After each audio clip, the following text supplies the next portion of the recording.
Yes, we have more results coming in for the same set, Central Kingstown, and we're looking at polling division G, the Anglican School Annex in Kingstown, and we see the ULP at 9, while the NDP at 11. Casted would be 20 casted there. No rejects whatsoever in that area, and that is the current scores there, and there are no others except for we are looking at again Anglican School Annex, and that would be the ULP 9, while the NDP at 11. In total, it's 20 for polling division G. That's interesting. The Okay. NDP got less this time. They were 24 last time. They Well, got 24? 24 at Bishop 34. College, they got 19, and at the Anglican School Annex, they had 16 last time, and now they have 11. Marvin Fraser has some roots in that area. I think that polling division, though, is really too small to... Yeah, very both small. this one and the previous one, F, would be It's too small to small. really draw any strong conclusions from. Yeah. There's less than 50 votes. You forget the residents would be, that area is now more commercial. Yeah, So hardly any residents in there anymore. people live higher up. Kingston Park, And they moved on up Sharps, to the Lodge east side? Village. They moved on up to the east side.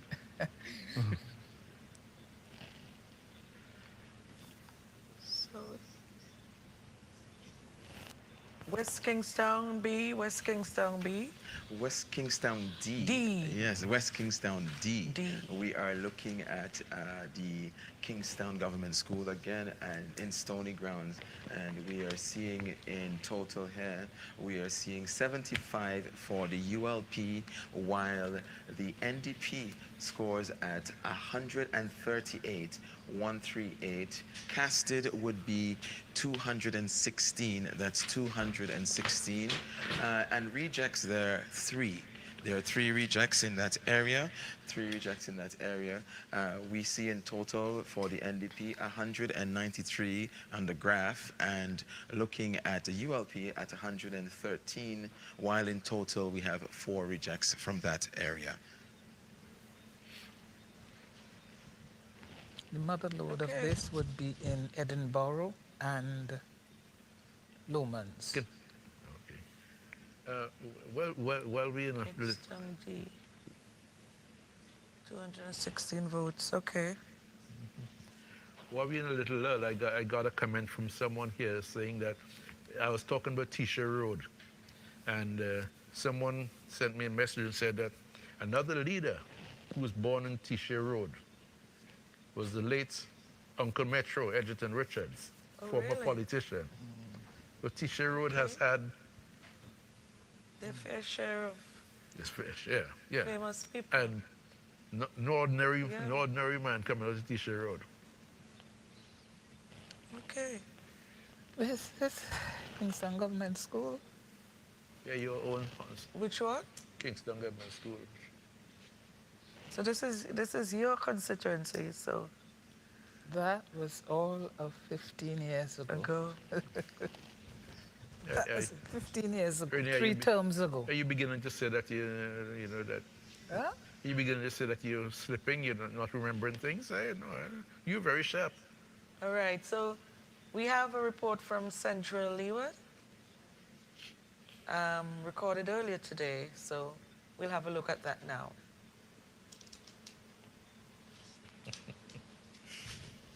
It's the image.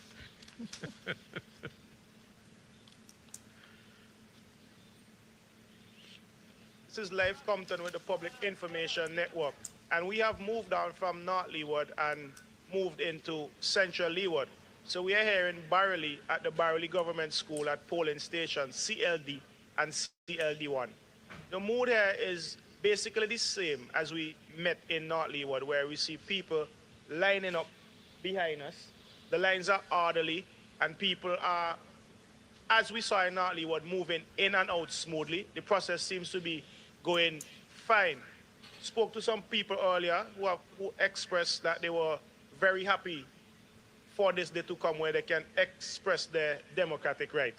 This constituency is being contested between the Unity Labour Party's Dr. Orlando Brewster and the New Democratic Party's Conroy Huggins. During the elections in 2020, Dr. Orlando Brewster defeated Benjamin Exeter of the New Democratic Party by 503 votes. So this area is considered, when you look at the statistics, this area is considered a stronghold of the Unity Labour Party.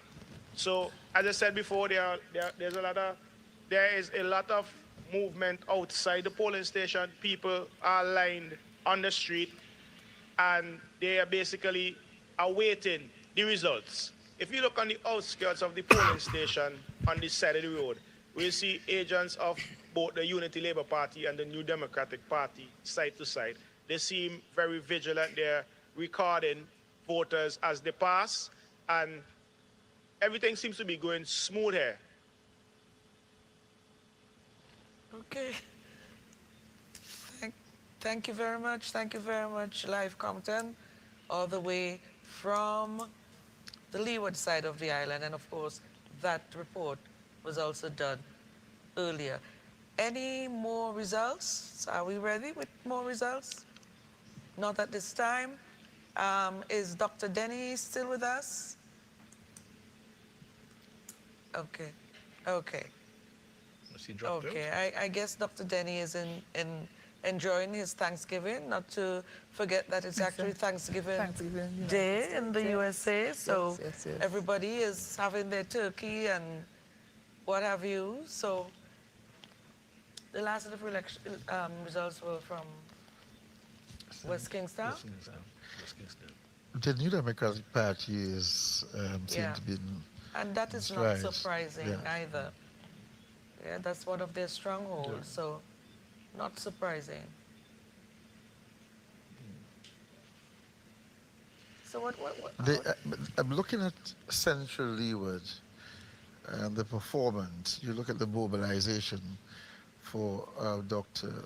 Brewster, and you would have expected him to have had better performances than I'm seeing here, comparatively speaking, and even relatively speaking. But is that an indication of the trend? Because if in a constituency where someone had won by 500 votes, you're beginning to see some sort of serious erosion of that lead so earlier on within the Liu area where he's from and where he was supposed to be strong, it makes you think that it's going to be a fight, but not one as tough as one anticipated. So it's definitely a fight.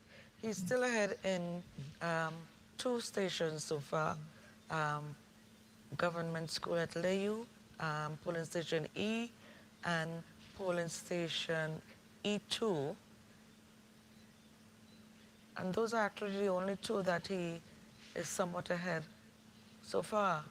There are 3 results so far? Yeah, 3 results so far. Early days, yeah, early days. And unsurprisingly, Conroy Mix Huggins is leading in his hometown. And Dr. Brewster leading in his hometown. When you get more results, then you will see what's already happening. Because I predicted this is going to be tight. Yes, you did. Okay, no more results yet? Okay, do we have any more reports from earlier today?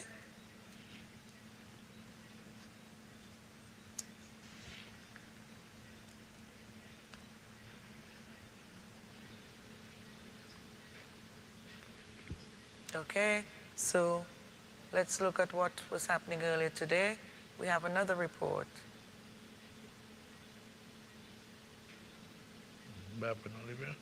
Here in the constituency of Mariaqua. So far, there are a few persons inside casting their votes.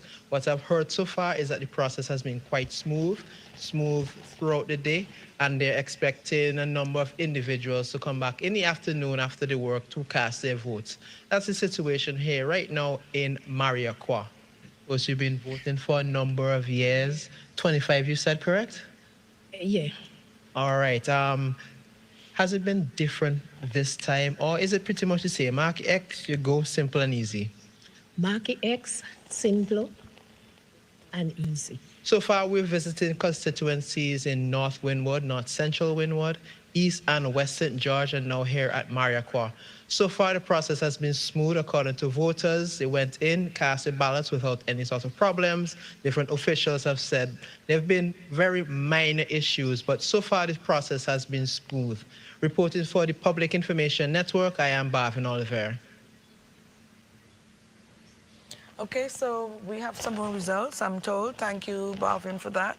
The Northern Grenadines again. More results from the Northern Grenadines.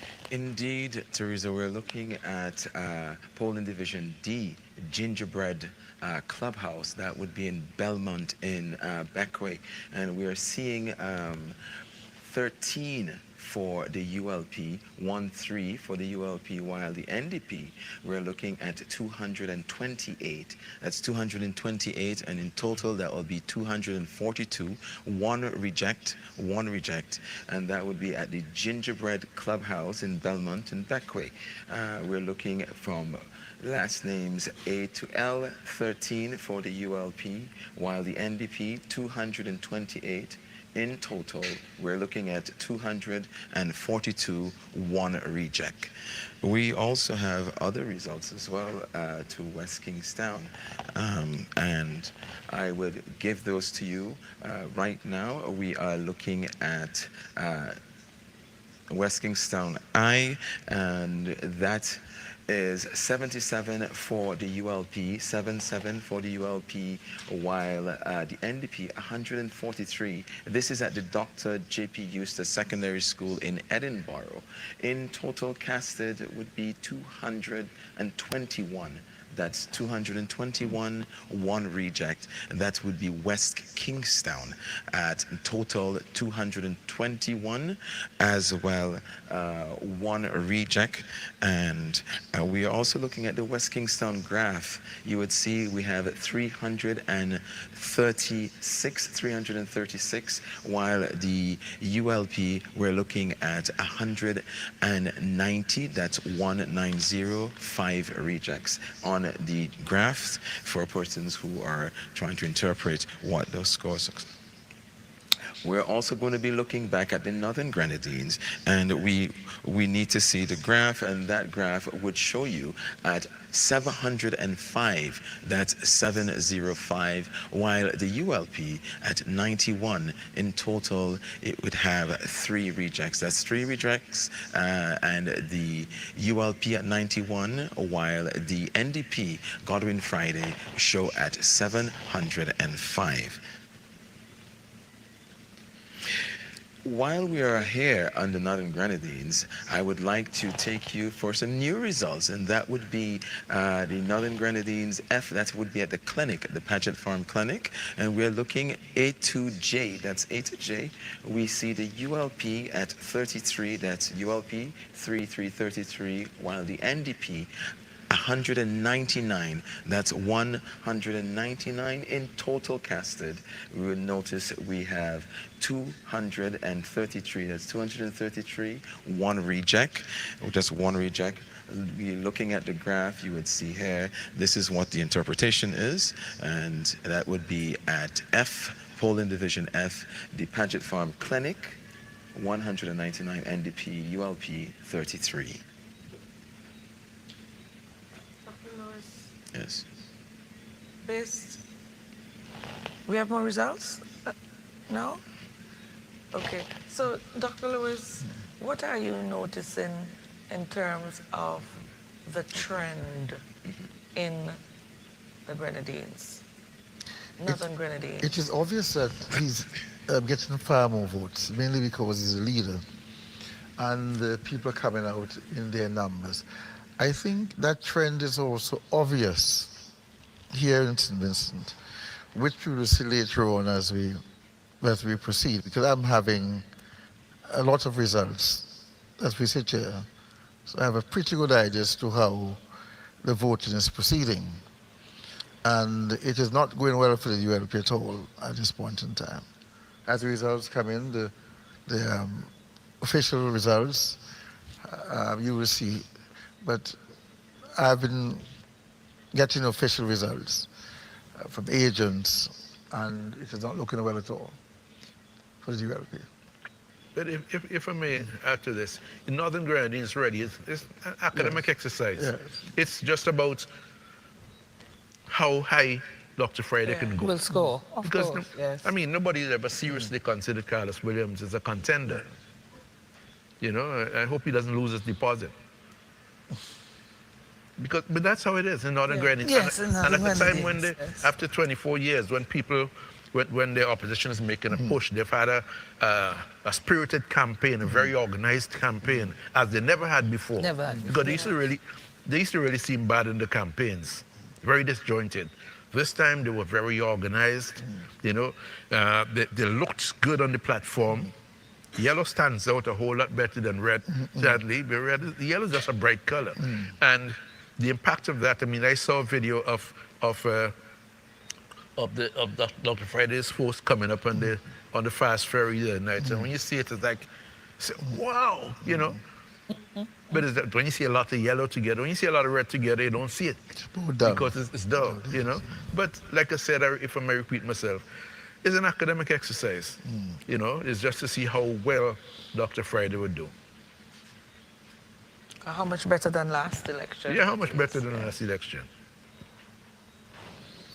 Okay, so this is Decision 2025, live broadcast of the general elections here in St. Vincent and the Grenadines.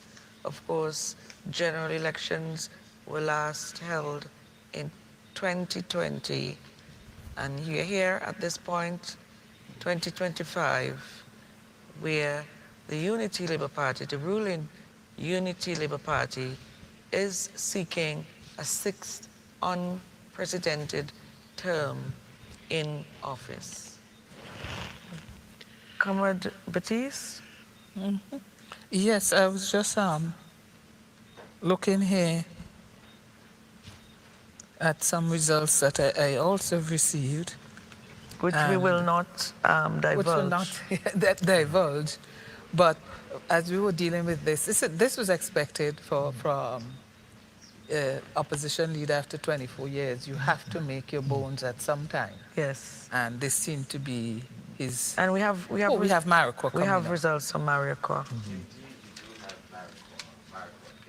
That's at the Marikwa Government School, and we're looking at between A and I last names. Total registered persons there would be 391. That's 391. And the ULP, 101, while the NDP for Philip Jackson, the NDP, we're looking at 133.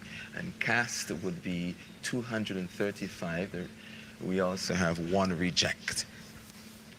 We also have, while we're here on the results, we have North Windward coming in fast and furious. We have North Windward, and that would be E1, and that would be E1 at the government school in Overland. And we see 326 persons registered here, ULP 116, while the NDP 125. CAST would be 241. That's 241. On the graph, we would notice 125 for the NDP, Chevron John, the NDP at North Windward, and 116 for Grace Walters. That would be 116 Grace Walters. And again, E1 at Overland, we're looking at 116, the ULP, while the NDP 125. In total, CAST would be 241. Okay. 241. Okay, so that's Overland. That's E1. NDP has taken an early... NDP is less than they performed last time. It was 133 last time. Okay. And ULP was 106. So ULP seemed to have had 10 more votes. And NDP seemed to have lost 8. So traditionally, this polling station is a UL, an NDP polling station. Okay. He won, yes. And this constituency is going to be another battle royale. Yes. It is. All the focus has been on this constituency, and it's going to be very interesting to see what happens by the end of the evening. These votes coming out. Two very attractive females. And me attractive in terms of what they bring to the table, you know, and it's a battle to look forward to. It is a battle royale. Yes, yes, in every way. In every way. Every way. And women are taking over, it seems, or for the future. Okay, so some more results coming in, this time from West West Kingstown. Kingstown I1. Yes, Teresa, we're looking at I1, that will be I1, and we see here in total 457 persons registered. That would be at the Dr. Jiffy Eustace again in Edinburgh. In total, 87 for Kisal Peters, the ULP. That will be 87, Kisal Peters, the ULP. And we are looking at the NDP, 161. That's the NDP, 161, Daniel Cummins. And in total, cast would be 251,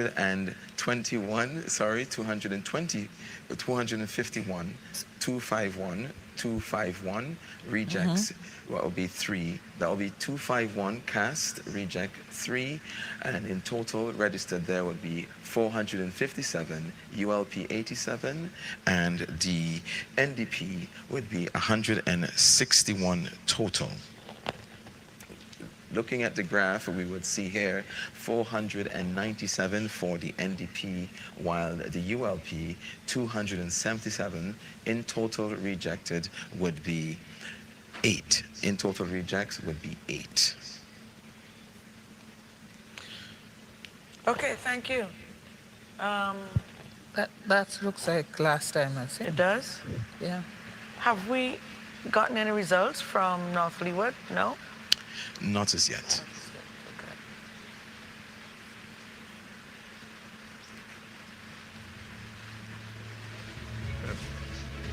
Okay, so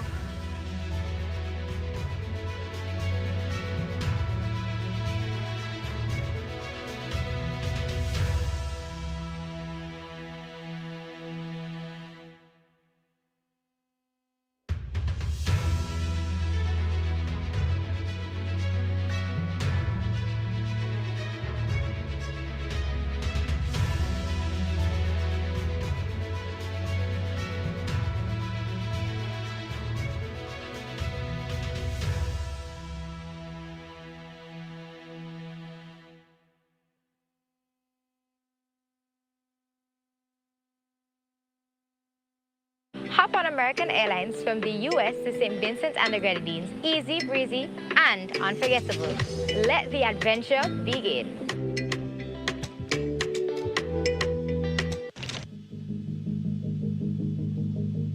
Take a deep breath. Breathe. Can you feel it?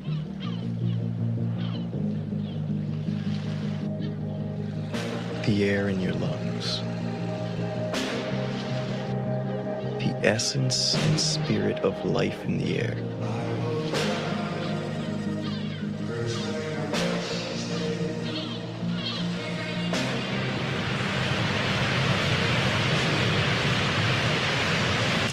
This is paradise.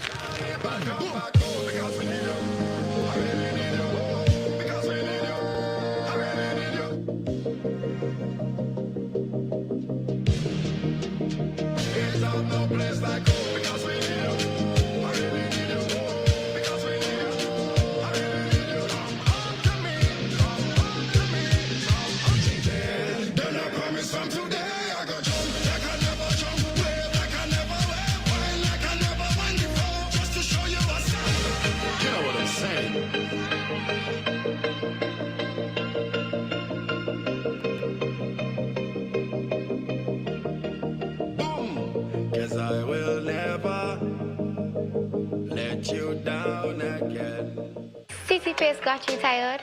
It's time to slow it down. Jet in with JetBlue and soak up the vibes of St. Vincent and the Grenadines. Relaxation starts the moment you land. Planning your next vacation? Let's make it unforgettable. Fly Virgin Atlantic straight from London to the lush, beautiful St. Vincent and the Grenadines. 32 islands, one paradise. We'll see you soon.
Yo.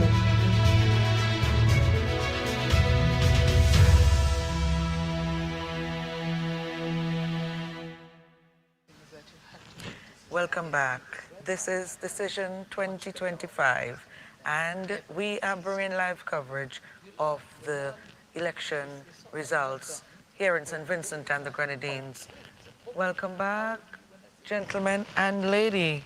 We have some results that we will go straight to Indeed, thank you so much, Teresa. We do have results, and that would be in West Kingstown. West Kingstown, we are looking at, we are seeing here B. That would be B, D. That would be D. That would be Kingstown Government School, Stony Grounds, and we're seeing 343, 75 ULP, 138. Cast would be 216, rejects 3. Rejects 3. There are also, we have no other in this area, just those. We do have North Windward coming in as well. So we're looking at North Windward. North Windward, we do have Central Windward. Unfortunately, it has not populated, so we would be North Windward. North Windward B. My apologies, that would be North Windward B.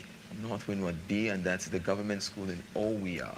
That would be North Windward B for Chevon John and Grace Walters. We're looking at last names A to K, and we're seeing 434 registered.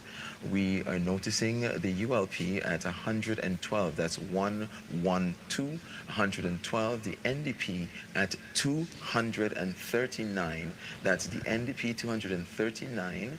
Cast would be 351. Cast 351. This is North Windward, Chevon John, and Grace Walters. Central Leeward A, I gather, is ready? Yes, we do have Central Leeward A. This is at the Learning Resource Center in Barrowley. That's A to E, 400 total registered there, and we're seeing the ULP for Orlando Brewster at 140, while the NDP 124. 124, that's 124. Cast would be 264. Cast 264. The location A, Learning Resource Center in Barrowley. This is Orlando Brewster, Conroy Huggins, in total 264. That's 264 on our graph. We would see the NDP at 454, while the ULP at 483. We have no rejects there. Teresa? So that's Barley again, and like I said, Conroy is from Barley, but he's from the part of Barley he's from is interesting. The part of Barley is from, when you saw the earlier votes, that was his. And we have some We have North Leeward. Do we? I don't see anything there. North Leeward H1. We would have been told that there is North Leeward H1. However, on my screen, it has not been populated as yet, so we are still awaiting results for H1. We're still awaiting results for H1 to come in. We do not have that on our screen as yet. However, you can see the graph. For North Leeward. We're looking at the graph, and we note that there are no results coming in at this time, and no results coming in. No results coming in this time. South Leeward? Let's go to South Leeward. Definitely, let's go to South Leeward, and we would be looking at polling division H1. Polling division H1, the secondary school in Camden Park. We are seeing a new addition here, which is with the persons who are challenging Nigel Stevenson. This is Doris Charles. Doris Charles is in this area. And we're seeing in total H1, the secondary school in Camden Park, registered 302. That's 302. The ULP, who is represented by Granville Williams, that will be 34, while the NDP, represented by Nigel Stevenson, and we're seeing 130. 135. That's 135, Nigel Stevenson, the NDP.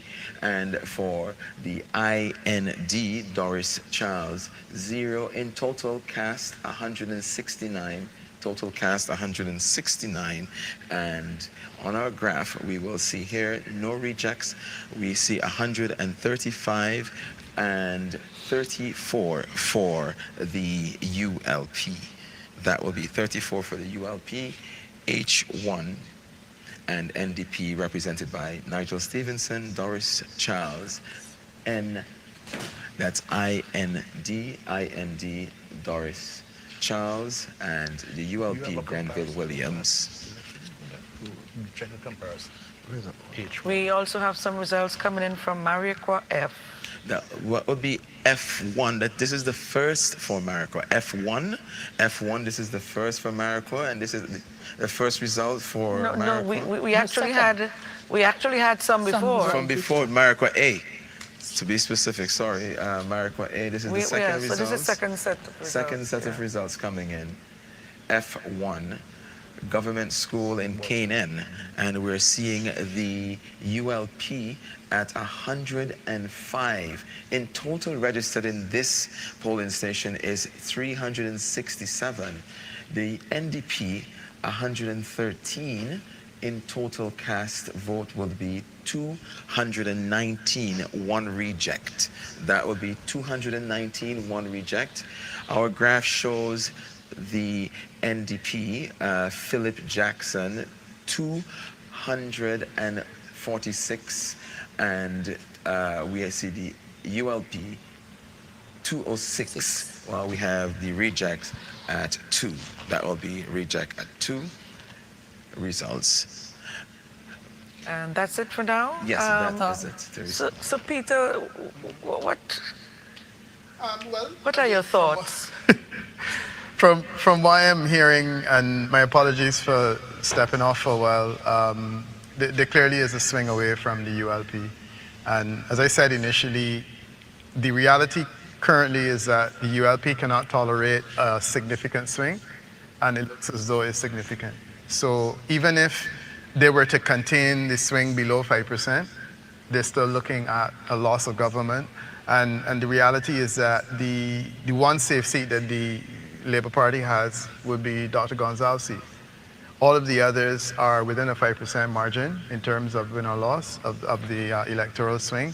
And that's what presents a challenge in this election. So the early results I'm hearing do not convince me that the ULP has been able to resist the swing. All right, so which means that there's some difficult conversations that we have to have as the night goes on in terms of the future. Any more results? We have results? Unfortunately, there are no more results at this time. Okay. But then, Peter, it's still early. It's still early days. It's still early days. We don't, and yes, it could be buoyant. See, there must be some surprises coming up. I know, Well, we don't expect any surprises. It's true, but you know what? What I've always found in terms of election data is that if you have a swing reflected in a polling division, invariably it's manifested in the constituency and it's manifested nationally. I think it's unlikely. Okay, let's set Grenadines aside, because I expect that Grenadines is going to behave very differently. But certainly on the mainland, the kind of shifts that you're seeing, even if small, are going to make a difference in terms of this outcome, because this is a peculiar situation in that the ULP government is very, very precariously perched on the basis of several marginal seats, which, as I said, you can't tolerate. One of the things I wanted to say earlier, and I've said this publicly before, the ULP life cycle has been interesting for me as an analyst because it has been a prolonged period of decline, but controlled decline. Yeah, we'll talk about that when we come back after these results. We'll continue that conversation. Okay. Northern Grenadines? Yes, we do have some new results, and this will be at the Gingerbread Clubhouse at P1. That will be P1, last name's M to Z, and we're seeing 409 persons registered here. The ULP, represented by Carlos Williams, 28. That's the ULP, represented by Carlos Williams, 28. And NDP, Robin Friday, 173. That's 173. Cast vote would be 201. Cast would be 201. And on our graph, we see the NDP at 878, while the ULP at 119. That's 119. And we also see 3 rejects. That's 3 rejects for the area. Okay, thank you. So that's Northern Grenadines. Results from at least 6 or so polling stations left. 1, 2, 3, One, 4, two, 5, three, 6. 6, yeah. Six Well, from the Dr. Friday Northern just continues to accumulate. Yeah. As you expect, like he's racing against himself. You know? Yes, Let me really. see how high I can jump now. That kind of thing, you know. Yes. And as a leader, that is You expected. expect that. Yes. You expect that. Okay, so he's way ahead at 878 to 119 so far. Yes. In the Northern And Grenadines. these results are, as you said, much better over the period of time. And for Williams, did he improve Yeah. at all? I don't expect so. I was in Beckwith last weekend, and there was a on the Friday evening, Saturday evening, there was a big jump up. And I said, what's Dr. Friday having a motorcade for? You know, but Doesn't need it. they don't need it. But the people there needed it. The people there, they've been seeing what's happening on St. Vincent. I hate to say mainland. They've been seeing what's happening on St. Vincent, and they want part of the action too. So they had a big jump up, you know, and the spirit is just all over Beckwith. You know, we know it's a stronghold, but when you're looking at your leader becoming prime minister for the first time, all dog and cat going to vote. You know, I mean, that's careful with that comment. Yes. All dog and cat. I mean, Everyone's everyone going to votes, turn you out. know? Sorry, Grenadines The people. turnout is going to be much Yeah. bigger than it was before. Yeah. Yes. So I have a question.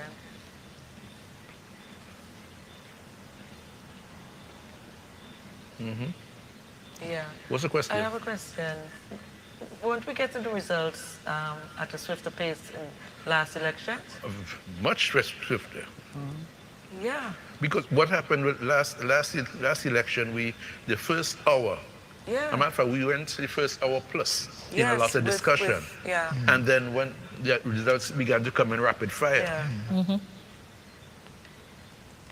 this time it's slow, it's a slow pace, and you know that. There was some rain too also that would have held that, yes. Don't forget what happened, that some of the polling stations were so heavy that you're counting. You may be still counting at this time. Yes. You see, the turnout is so much that Yeah. there's a lot You may be still counting and making sure that you've got those ballots, correct? Yeah, because it's actually, not yet 8. No, I'm not saying that. It's about 7:30 now. The turnout seemed to be the same as last year. I mean, last election. The turnout? It appears to be that way from the results we're seeing. There's no massive difference in the number of persons voting. But I guess if you look at the elections, you do comparison. This country is split right down the middle. Yes. With the opposition NDP having a majority numerically. Just that we have a first past the post system. Yes. You know, they actually got more persons. So, and if they can build on that, it can be ominous for the ULP. You know, Yeah. it could be interesting because it's still Because early that days. was the first election that they got the majority since 1994.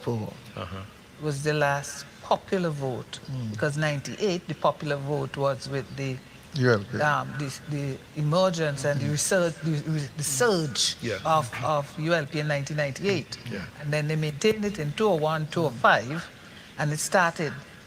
You saw a small slide in 2010 with 8.7, and 2015 with 8.7. So you would have seen, you know, along those lines, where this is a fluxion of time, you know, and the change in the electorate as well.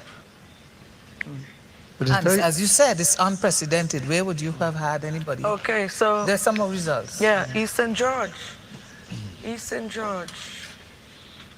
We do have new results coming in for East St. George, and we are looking at that's polling station B in Belmont, the Belmont Methodist Church. We see A to G, that's 404,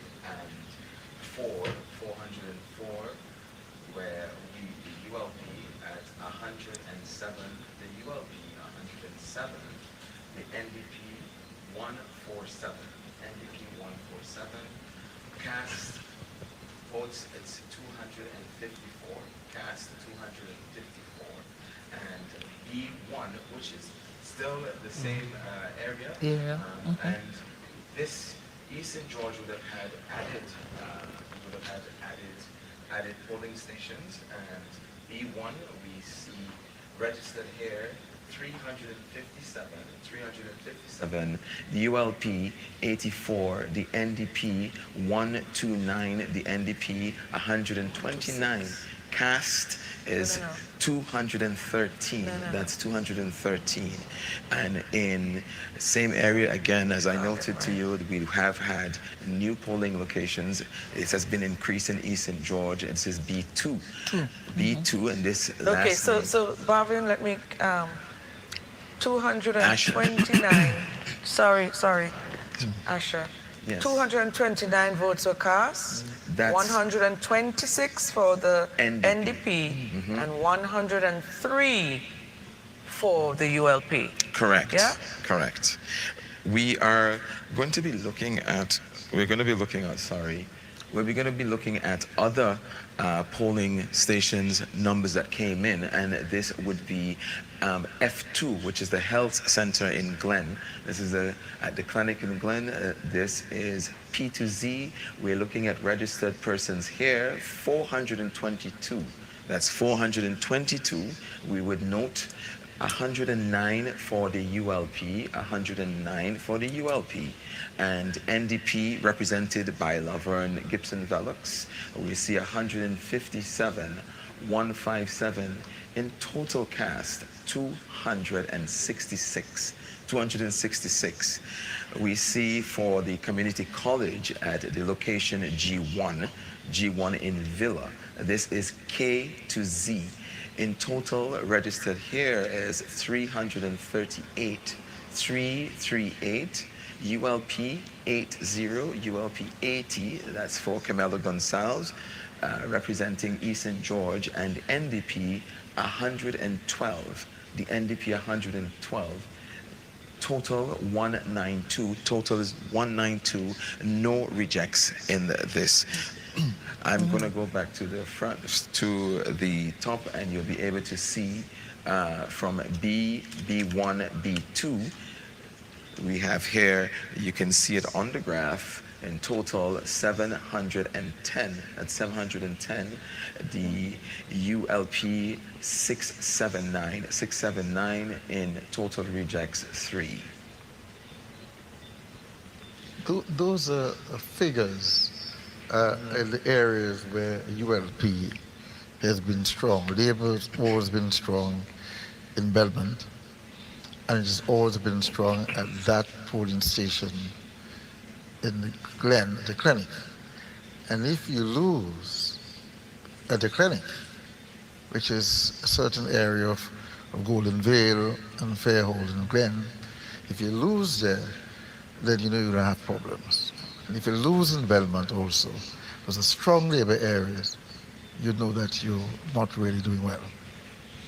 Yeah, Laverne Gibson Velux is once again putting up a very spirited and challenge to Camilo Gonzalez.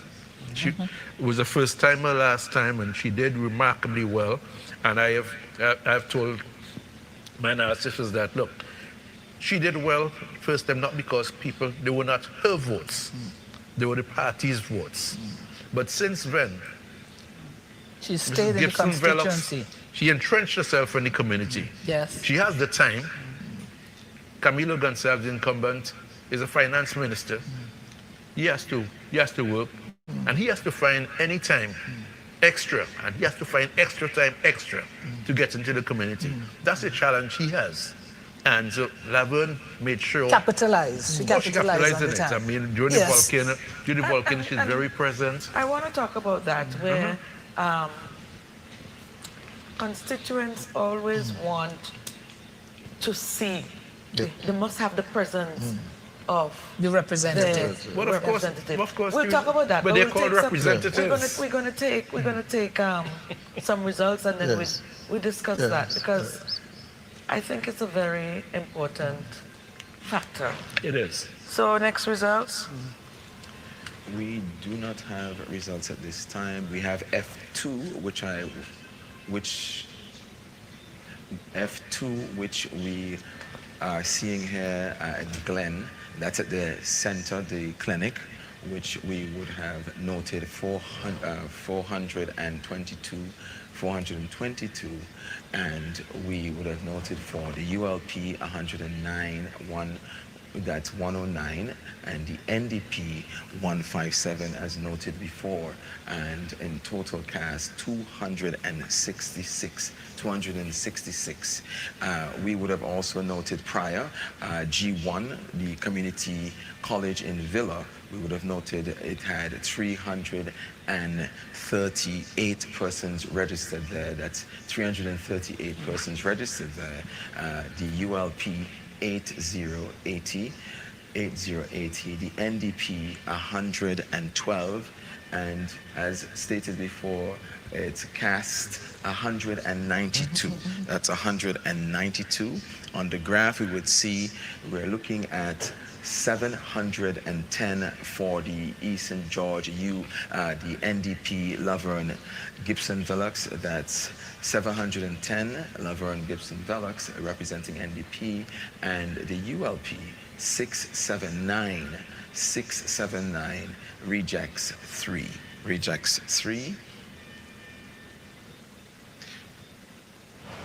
Okay, that's it for now. Yes. I wonder if we can get some more volume on your mic, guys. I think his mic is sort need of some low. more volume on his mic. Yeah. Central Leeward and Western George. Central Leeward, we are in Central Leeward now, and we are looking at the new area for Central Leeward, and we are seeing in the Pentecostal Church Hall, that's it down at Curtains, and we're seeing here for the ULP, we're noting 111, that's 111, and the NDP represented by Conroy Huggins, and we're noting 140, 140.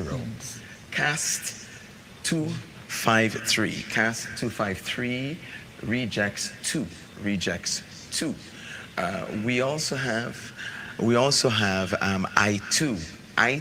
We're looking at Pentecostal Church I2. As I know, we're looking at 313, 313, and we are seeing the ULP at 85. The ULP at 85, 116 for Conroy Huggins, 116 for Conroy Huggins. In total cast would be 202, 1 reject, 202, 1 reject. The graph will show you here 710, and we are noting 679, reject 3. Can we go back to the image we had before, please? No problem.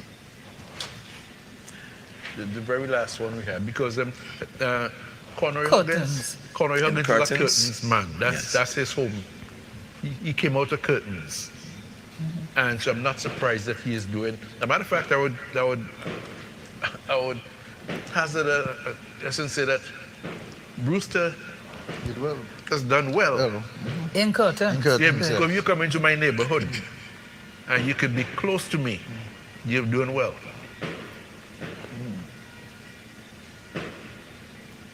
Is that celebratory?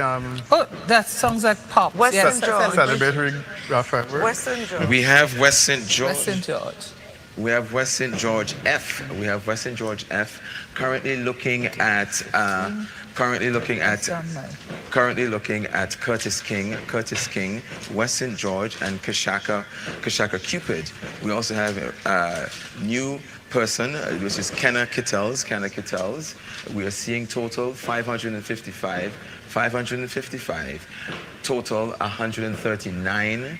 139 for the ULP, Curtis King, NDP 207, and for IND 4, cast 350, that's cast 350, no rejects here. That's at the polling station F at the Evangelical Church in Dorsetshire Hill.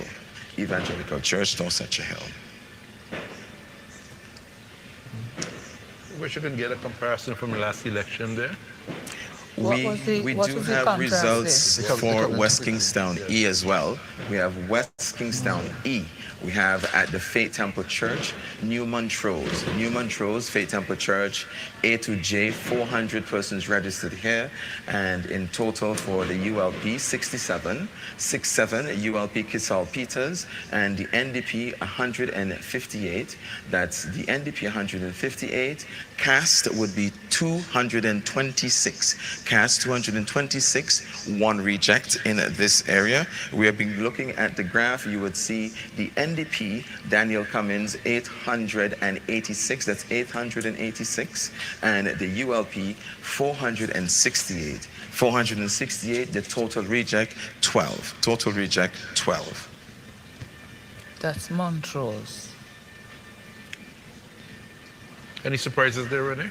We do have new results as well for Mariquah D. We have new results. Mountain View Academy, Mountain View Adventist is a Seventh-day Adventist Academy in Richton Park, and we see registered here 318. That's 318 for the ULP 88. The ULP 88, while the NDP at 102. That's 102. The NDP in total cast, that would be 191. Total cast 191. We have reject 1. On the graph, we see 348 for the NDP, while the ULP, we are noting 294, and in total reject 3. We do not have any more results at this time, but we are reviewing Mountain View Seventh-day Adventist Academy, Richmond Park, A2J, 318 registered, 88 ULP, NDP 102. Total cast would be 191, one reject in this area.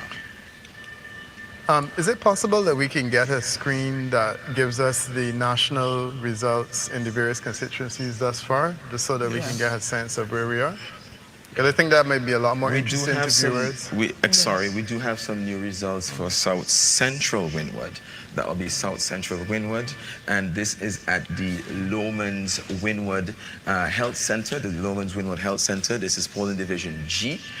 We see here Israel Bruce representing the NDP, while Sabota Caesar, the ULP, and Doris Charles, that would be IND. We have 240 persons. No, that's correct. That's Mr. Doris Charles in South Doris Charles is South Leeward. We have 240 persons registered here. 240 persons represent here. And we are looking at the ULP at 65. The ULP at 65, the NDP at 93. Cast here is 1, that would be 158. We have there. We also have G. We have results in G1, and this is at the health center, the Lomans Wynwood again. This is G1 health center, looking at J to Z. Total registered here 296. The ULP at 59, NDP at 119. Cast would be 178. No rejects in this area. Again, for the South Central Wynwood, we are seeing here for G And G, 240 persons registered, 65 for the ULP, 93 for the NDP. Cast here is 158 cast. And at G1, we see J to Z, that would be 296, ULP 59, NDP 119. We do have Northern Grenadines coming in, F1. Northern Grenadines coming in. This is at the community center in Paget Farm, and we see here 334 persons registered. 334 persons registered, ULP 28, NDP 188. Cast would be 218. That's what you call a bastion of support. 218 and reject 2. We are noting on the chat, we would see 1,066 for Godwin Friday, Northern Grenadines, while the ULP 147 and 5 rejects. 5 rejects. Northern Grenadines, again, we are noting the new information coming in for the Northern Grenadines. We do have, of course, the results are coming in, and we have results for East St. George, a community center in Enhams, and we see a total registered at 387. 387, the ULP 93, and the NDP 131. We total cast 224. That would be the East St. George, Laverne Gibson Velux, and Camila Gonçalves. All right. If you note, we can look at the chart. You would see on the chart for East St. George, in total, we have 855, and for the ULP, we have 795, total reject 5. This is East St. George. New results totaling for NDP, and we also have in East St. George, the Huffles Ranch. As I noted before, we do have new polling stations in East St. George. Huffles Ranch, we're showing 422 persons here, and the ULP 108, while the NDP 139. In total, we have cast 247, no rejects.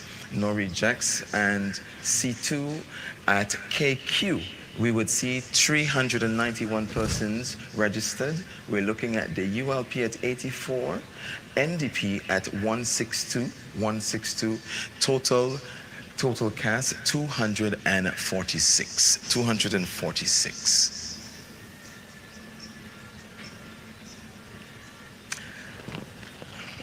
Ms. Daniel, I turn back to you. Thank you. Yes. Your thoughts? Well, my thoughts from the time you start losing in East St. George in the areas that are always strongly supportive of the ULP, then you're going downhill. You're definitely going down. Is it turnout? Well, the turnout is not very good at all. It's 50 to 60%. Yeah. The turnout was not good, you said? Yeah. No. So there's always this belief that once you have a huge turnout, it almost always indicates that there's going to be a change. Yes. Yeah? Your thoughts, Peter, on this? Yeah, but as I was saying earlier, it's a complicated issue to explore, especially when you don't have accurate data on what the participation levels are, which you don't.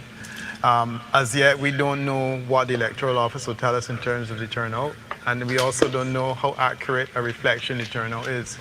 What I was saying earlier was that I have found over time the ULP support has contracted, less because people have converted and voted otherwise, but because a lot of their supporters have not participated in elections. So if you have a situation where NDP supporters are participating, ULP supporters are not, it may appear as though there's a turnout election and so on, but that's not necessarily the case. And my sense is that that pattern has continued. I picked that up 2 elections ago, where there was a distinctive disinterest in participating among people who were ULP supporters. When you're in power for 25 years, your supporters will die and may not necessarily be replaced. And the reality is that St. Vincent and the Grenadines is a very different place now, and a number of young people who have grown up in a different environment and may not necessarily feel as obligated to be Labour supporters. So I suspect that there's a participation disinterest among a number of persons who are, presumed to be Labour supporters, and that's a factor, more so than conversion. Because, as I said, if you look at it, 45% for both parties, it tells me that that has not really changed significantly, and the movement that you've seen is within a few percentage points, which is not an overwhelming number of people. I had done some analysis of it, which I presented some time ago. I think I published in the last election. ULP has grown their support, the NDP has grown their support by 5% since 1998. The ULP has lost 5% of their support. The situation is different in the Grenadines. In a population this size, 5% over 25 years is really neither here nor there. So for us to expect it to be manifested in terms of a voter turnout and a massive number of people voting, that's not going to happen. We are counting tens of voters that have very specific issues and concerns. And against that background, tonight is entirely predictable, because the lesson for me is in the last 5 years, where you've seen the numbers drop, the swing has contracted, consistently over time. And the last election was, to be honest, I think that if it was not COVID, the situation may have been very well different. And we may have been looking at what's happening tonight on the previous election. 2020. But COVID held off the inevitable. And I think that we're seeing it manifesting tonight, because it's not going to take a lot of contraction for us to have a significant change, because there's so many seats that are bunched, among the marginal grouping. But it's going to be interesting nonetheless, I see you shaking your head.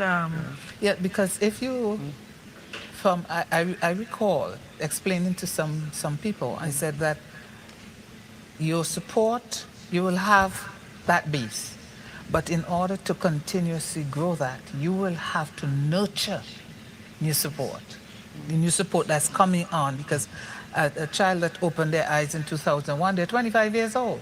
They're 20 years old. They've known no other government with this.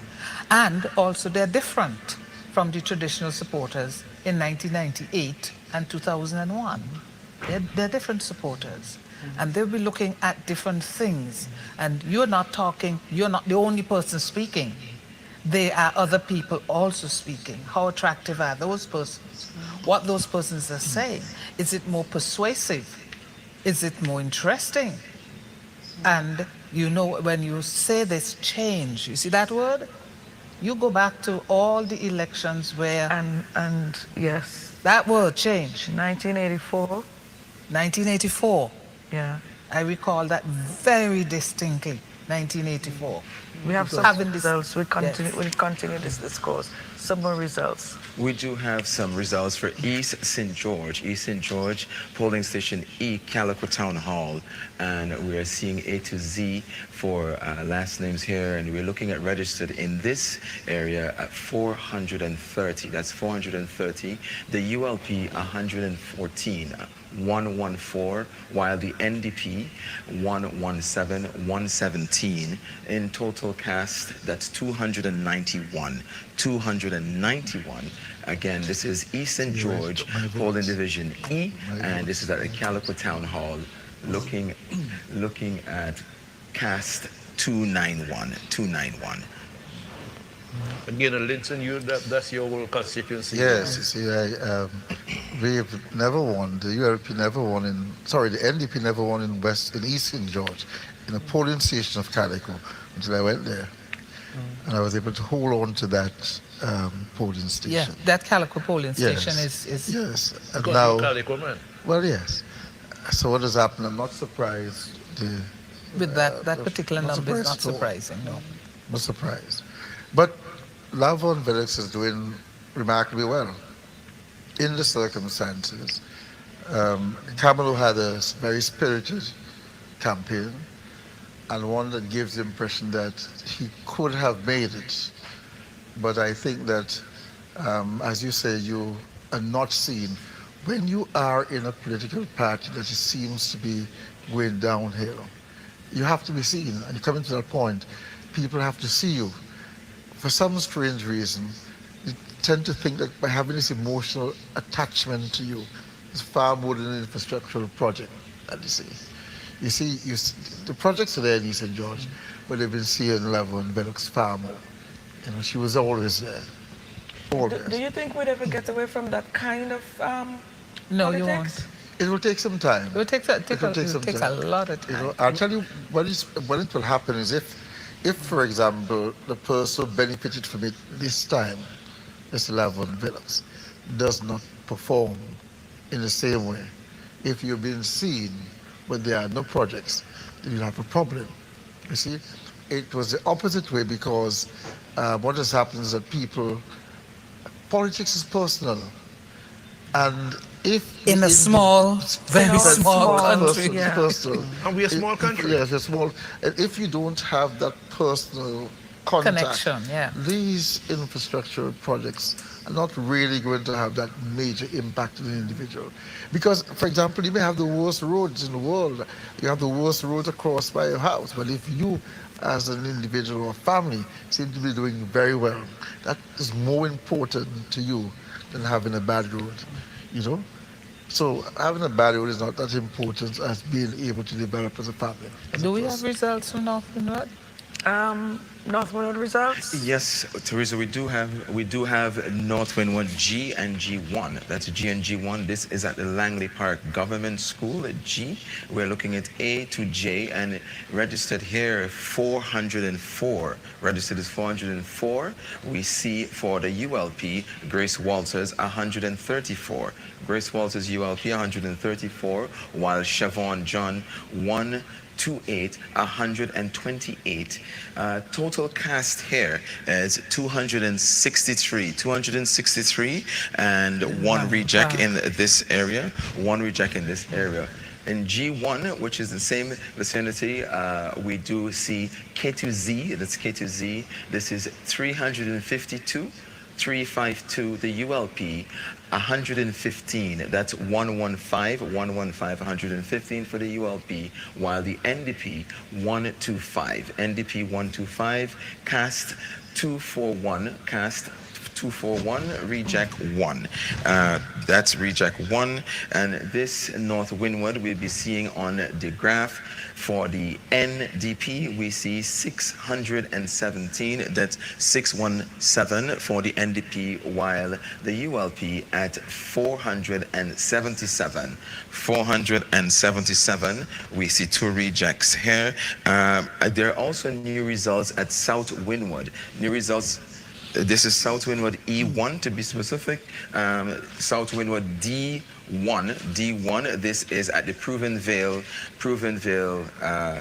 Government School. We're looking at Darren John, South Windward, Darren John, and NDP Andrew John. NDP Andrew John. We're looking at South Windward D1, Provenvale at 200 persons registered here, 266 persons registered, sorry, and the ULP at 94. The ULP 94, while the NDP at 75, the NDP 75, cast 170. That's cast 170. Of course, these two for the ULP and the NDP are new runners, and they are seen here within D1, Provenvale, 266 persons registered, the ULP 94, the NDP 75, total cast 170. No rejects in this area. No rejects in this area. We do have South Central Windward. We do have South Central Windward coming in E1. E1, this is at the Higher Lowman's Primary School, and this is Saboto Caesar, the ULP, and Israel Bruce at South Central and Wynwood. This is at E1. Total persons in this area at K2Z is 384. That's 384. The ULP 104. The ULP 104, and the NDP 127. The NDP 127. Total cast 231, 231, 231, no reject in this area.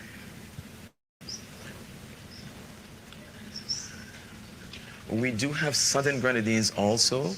Teresa, we're looking at Southern Grenadines, and we're seeing here the Clifton Government School. This is C, Clifton Government School, Union Island, Siobhan John, and Terence Oliver.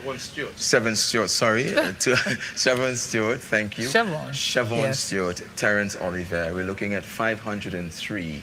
119, 119 for the ULP, and the NDP 152. The NDP 152 cast with the 273. 273, reject 2.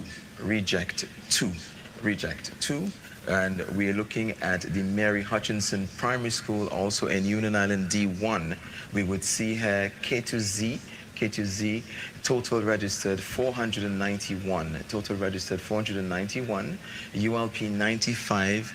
ULP 95, while the NDP 174. 174. Total cast 271. 271. Rejects 2. Reject 2. And we will see on the graph where I think with just 2 polling stations left. We do have other results for South Wynwood. Okay, South Wynwood. Yes.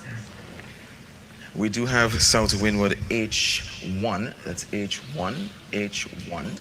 And we're seeing that J to Z. We're seeing 381 registered in this area. 381, and we are looking at the ULP 71, while the NDP at 147. The NDP 147 cast 219, 219, reject 1. Reject 1. And in H at the Sinclair Carapan, same area, we are noting here A to I. We see 226 persons registered, and the ULP 51. ULP 51, the NDP 102, 102, cast 154, 154, reject, we are noting 1. In this area, we will be looking at the graph. In total, we see 543 for the NDP, 543 for the NDP, while the ULP at 493, we have 3 rejects on the graph. I have a lot of interest in this particular constituency because this is a young man, first timer. 2 first timers. 2 first time, yeah. 2 Johns. Yeah. So let's see who's going to be the bad John. Yeah. Let's see who's going to be the bad John at the end every night. Because Darren, John is young and he's, you know. And this has been traditionally a Labour seat. Yeah, and I mean, this particular seat, if you lose it, there's a problem. You bruise it. Yeah. Yep. Yep, so... See, as usual, Bible is always a stronghold.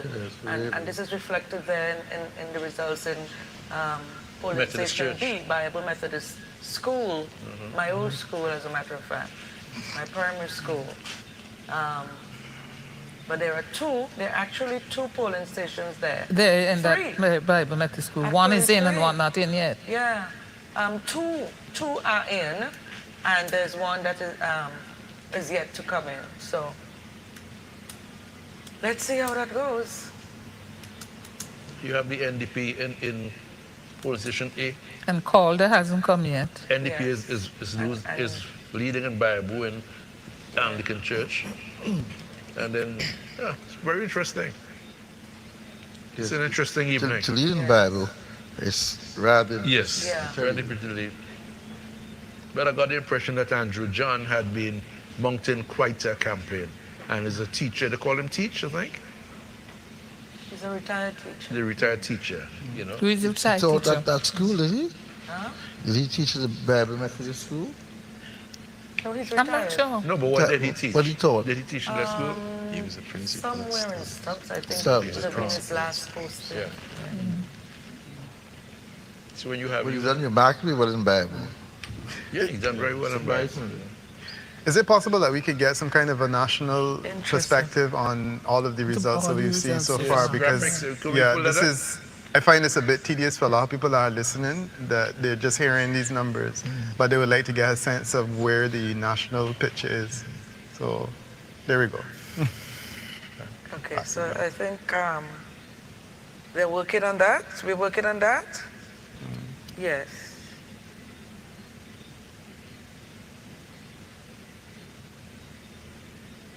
And there's no way we can get a comparative. Yeah, I think they're looking at it. But meanwhile, I mean, you know, we got listeners here. I'm looking at the campaigns, right? Going back at the campaigns, because it's very important. And the elephant in the room, Eastern George.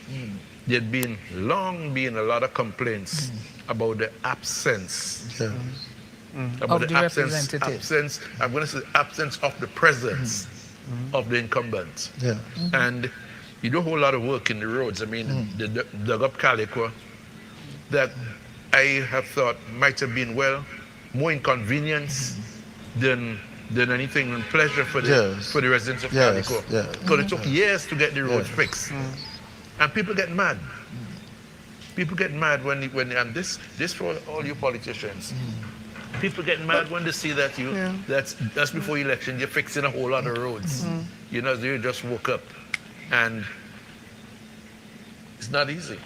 But also, the point I want to make, one of the important things I think for politicians is after you come out of a campaign where and everybody kitchen and eating with them and touching base with them, when you get into office, and if the NDP goes into office, this is a challenge you'd face. You have to put in place some structures where you must have a party office that operates, where people, if it's once a week or, you can't just be a minister. Yeah. Nope. You can't just be a You minister. have to be a constituency People representative, didn't vote you to be a a minister. parliamentary representative, and a ministerial representative. Nobody voted you to be a minister. What I noticed about people though is if they call, even if you can't help them, you say yes, I'll call you back, and you may call them back. But if they call and they are unable to get you, it creates some. It's horrible. Yes. Some Where you all problem. of a sudden? Yes. It's a problem. I'm struggling a bit with this though because I'm hearing, for example, East St. George, you know, their issues with roads and constituencies. This is a gentleman, he won the constituency 3 times, right? And then he's representing a government that has won 5 times.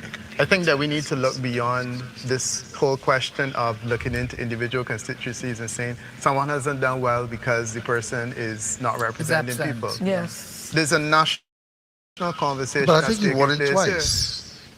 here. Oh, okay. Twice, not 3 times. Yes, yes. But the point is that he won it. And I'm saying that there's a national conversation here, which I think that we are avoiding. I don't know if we're doing it deliberately. No, I don't know. But I will avoid it. I mean, because I do think, and I've said this to a lot of people, this election has been a referendum on Dr. Gonsalves.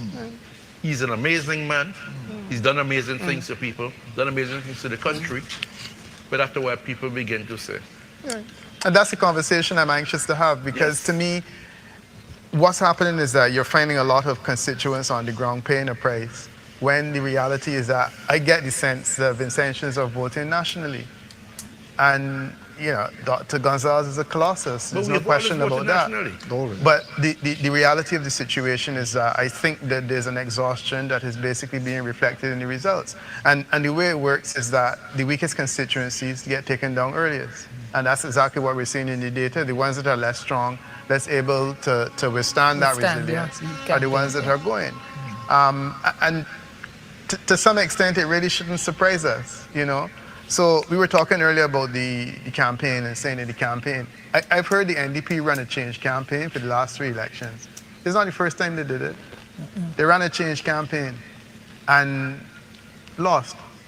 the last campaign that the former leader ran before Friday took over, he ran a change campaign as well. What is different about this one? I think this one is different in the sense that it's a longer period of time that Dr. Gonzalez has been at the helm, so the change thing seems to be resonating in a more serious way. Yeah. Yes. You know, I mean, there's something that Dr. Gonzalez responded to all the time. He said, if you want a chance, play lotto. But that's precisely what NDP didn't have to come heavy on content. No. They just had to say, I want to change. You just promise. Things are different. We can do this, we can do this, we can give you 50% off we need this, to get we can give somebody you else. duty-free this. Yeah. You know, and you, the incumbent, can all discuss and say how you can do it. But the ordinary man ain't going that deep. No. You know, in this whole election campaign, I have heard very, very little about Dr. Friday and the comparison in terms of his ability and his skills. And I haven't heard a lot about that. I haven't heard a lot about the plans and the programs. I've heard about China, from Taiwan to China, and I've heard about the CBI. But these are two issues which were being flogged by the ULP. But by and large, you know, essentially, and Dr. Gonzalez said it himself, the ULP is running against itself, and ultimately it did, and it has beaten itself. And that I find is fascinating, because my thing is, if you're able to see that a certain way off, should you not be able to do something to ensure that it doesn't materialize? And a matter of fact, as you said, the whole issue with China, the NDP has skillfully avoided speaking about it. They have not made any pronouncement and on they've going avoided China going into Taiwan. any further depths with CBI. Yeah, they've left that alone and like you said, concentrated Dr. on... Gonzalez is the one who was pushing that for people. Yeah, but they concentrated on change. Yeah, they just promise all kind of things, you know, make a lot of promises. The manifesto is very easy to read, very skimpy on content. But when you got people jumping up every day in a carnival, who cares about content? Who cares about really reading a manifesto? And that is sad. The time for a change is a very powerful slogan, especially when you have been in office for 24 years. It's just the same with NDP.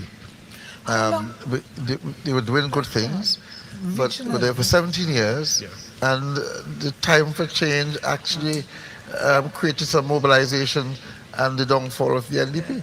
It was always going to be very difficult for the ULP at this stage to be able to convince the young people who are used to something. They're not aware so much of what happened in their past with their parents. They were used to living a certain type of life, and they want to get something better. They think that perhaps if there's a change, things will get better.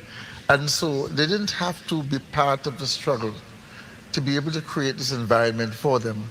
So they don't have much. It's like, for example, the current West Indies cricket team. The previous players understood what it's like to that's what I was there. That's your job. The strength, the emotions and so on, the feeling coming out of the Black Power movement and those things in our history. Now these people don't need to think about those things at all anymore. They just want to build. Very interesting discourse. Let's get some results from West St. George, and we'll come back to that. Yes, West St. George, we're looking at the government school in Belmont. We're seeing from A to Z, we're seeing 522 persons registered in this area. We are looking at the ULP, 129. That's the ULP, Curtis King, 129, while the NDP, 169. The NDP, 169, Kashaka Cupid. IND, Kenna Kittels. We're seeing her for the first time, and she has 666. We do have cast 306 cast and reject 2, 306 cast, reject 2, while we are looking also in D3 at the West St. George Secondary School, the West St. George Secondary School in Bel Air. We're seeing 342 persons, surnames Q to Z, and we're seeing the ULP at 48. That's the ULP at 48, while the NDP 154, the NDP 154, and IND That's Kenna Kittals, that IND 2, cast 204, cast 204. We're also looking at the public works building E. The public work building, that's E, that's polling station E, public works building in Arnesville, registered is 472, registered 472. That's the ULP at 119, the ULP at 119, 119, NDP 154, 154, and the IND2, IND2 in total cast 275. That would be location E, public work building in Arnesville, cast 275, no rejects here. The independent candidates actually got some votes. Well, this is not, I don't know. Our electorate don't pay much attention to independent candidates. You have to have been a James F. Mitchell. She's in my constituency, first time I'm seeing her. It's first time I'm seeing her. She's in my constituency. I saw her. Yeah. You count how many independents ever won a seat from 1951. Well, leave 51, go to 1966. You were saying before people... 66, 67, you know what happened there. Yeah. Right. People vote for leaders. Exactly. You know, Parties. Yeah. Yeah. 72, 74, you see what happened there. The 72, 74. You have had some independence breaking through in Trinidad, in St. Lucia, with the benefit of an accommodation. So there are two independents now in St. Lucia with the benefit of accommodation, Fredericks and former Prime Minister Stevenson King. And then he's an independent for all intents and purposes, but I mean, we know, well, he used to be UWP, yes. He's now independent. In Antigua recently, so Michael won as an independent, but I mean, he basically bought the seat, which is something that most candidates can't do. But outside of those, you're right, the independents are very little significant. So unless the independent has an accommodation of some sort with the the personality, yeah, like James Mitchell. Well, James Mitchell was a peculiar case. Huh? James Mitchell was in the Grenadines. Yeah. When you're in a place as small as the Grenadines, you can't be an independent because ultimately you have a direct relationship with everyone. So he would have been able to pull that off in those days, and he was lucky that he won it at a time when he could negotiate for leadership. And he had his declaration of independence. The Grenadines declaration, which he never withdrew. He always had, until he died, he still had it on the table. So there was always a possibility of the Grenadines withdrawing from St. Vincent. So James stuck to that. But Peter, you were saying you got some new results here? Yes, we do have some new results. We do have some new results, and those results are coming in West St. George. West St. George, we're looking here. We would at H1, this is at the Braxa building in Arnesville. H1, this is last name G to M, 423, ULP 102, ULP 102, and the NDP 136, the NDP 136 represented by Kashaka Cupid, and IND1 cast 240. That's cast 240. We see one reject here. We also have Roy Summers House in Villa. Roy Summers House in Villa, A to Z, 218 persons registered. 218 persons registered. 44, the ULP, NDP 8080, and IND2 casted. We have 127, reject 1. We also have new results coming in, as you noted. You would see Juanita's Beauty Salon in Fountain. Juanita's Beauty Salon is Fountain, A to J. Registered is 429, ULP 118, while NDP 136, IND 6, cast 261. 261, we are seeing one reject in this area. We are looking at the graph. The graph will show you 1,401 for the ULP, while the NDP 993, 993, IND 29, reject 7 in total. Reject 7 in total. We do have also results coming in for C. That's the Glad Tidings Tabernacle in Gome. We're looking at last names A to J. 445, ULP 133, ULP 133, NDP 139, NDP 139, IND 2, cast 275, reject 1.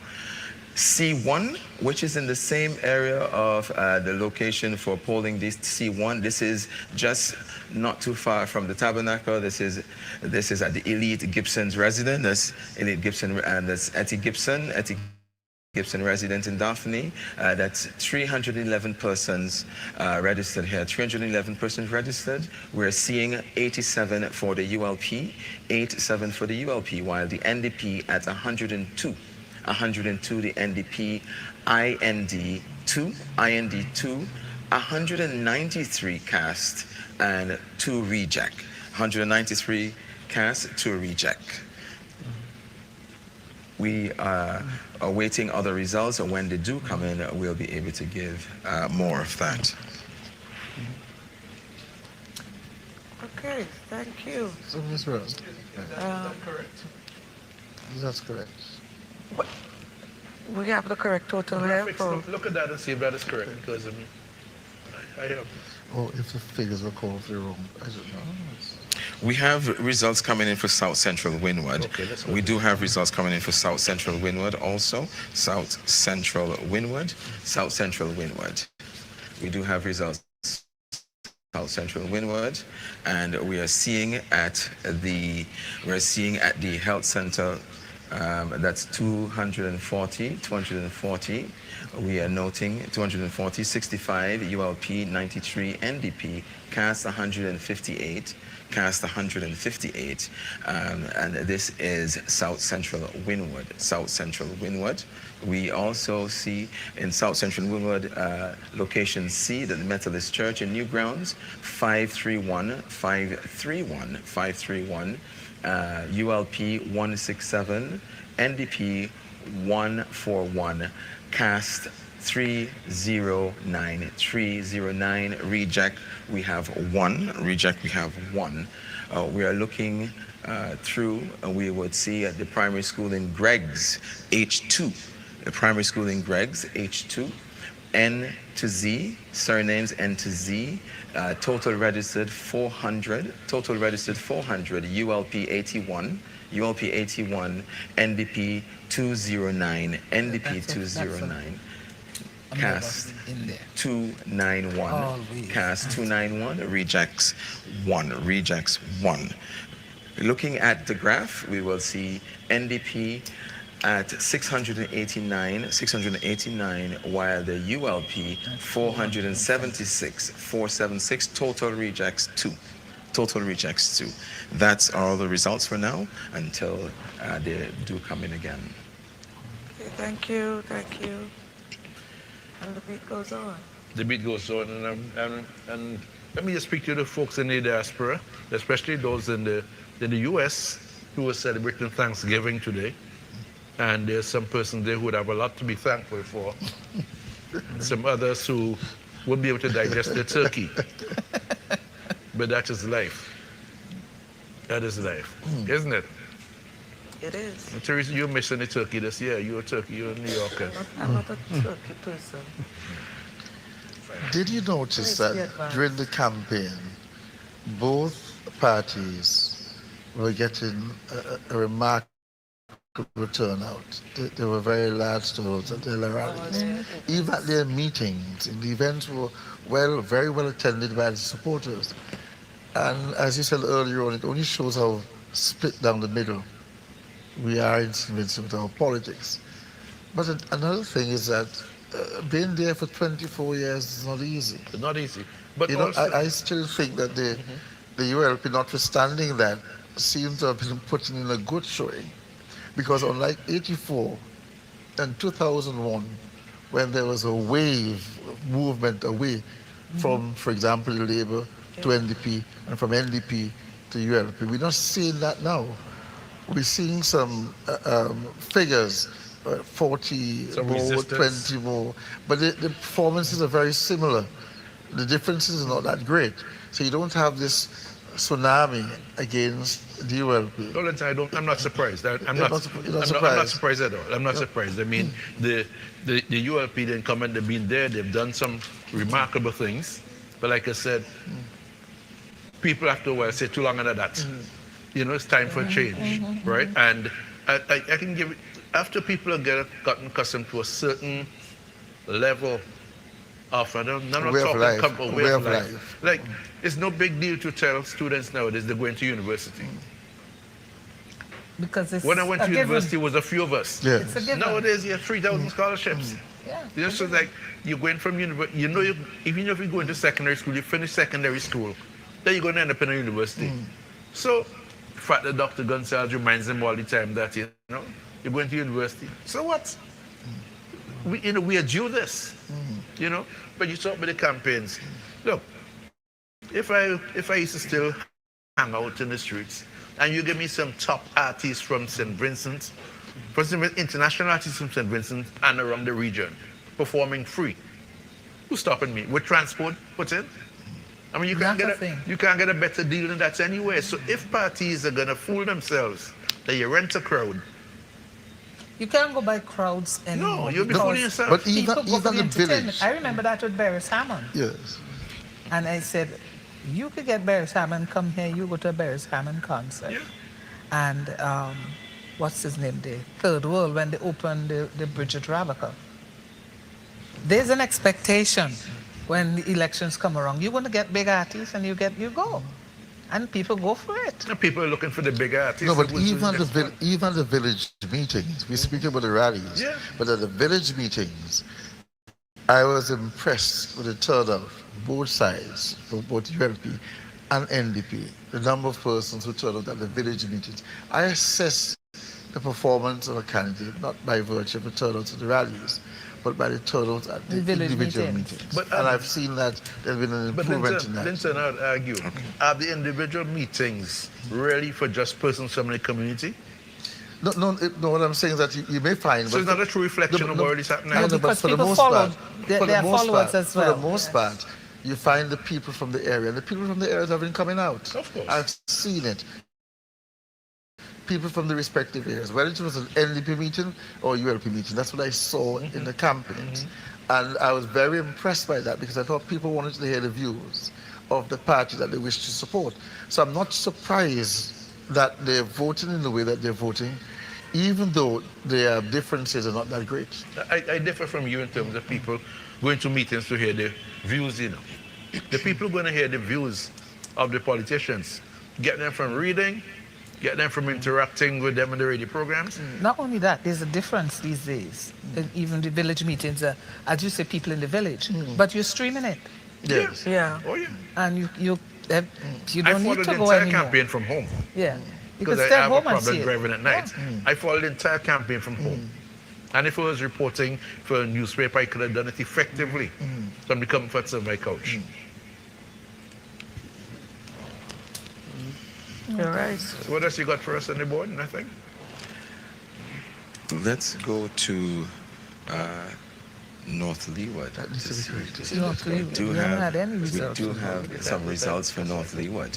Absolutely. We do have most of the things are in though.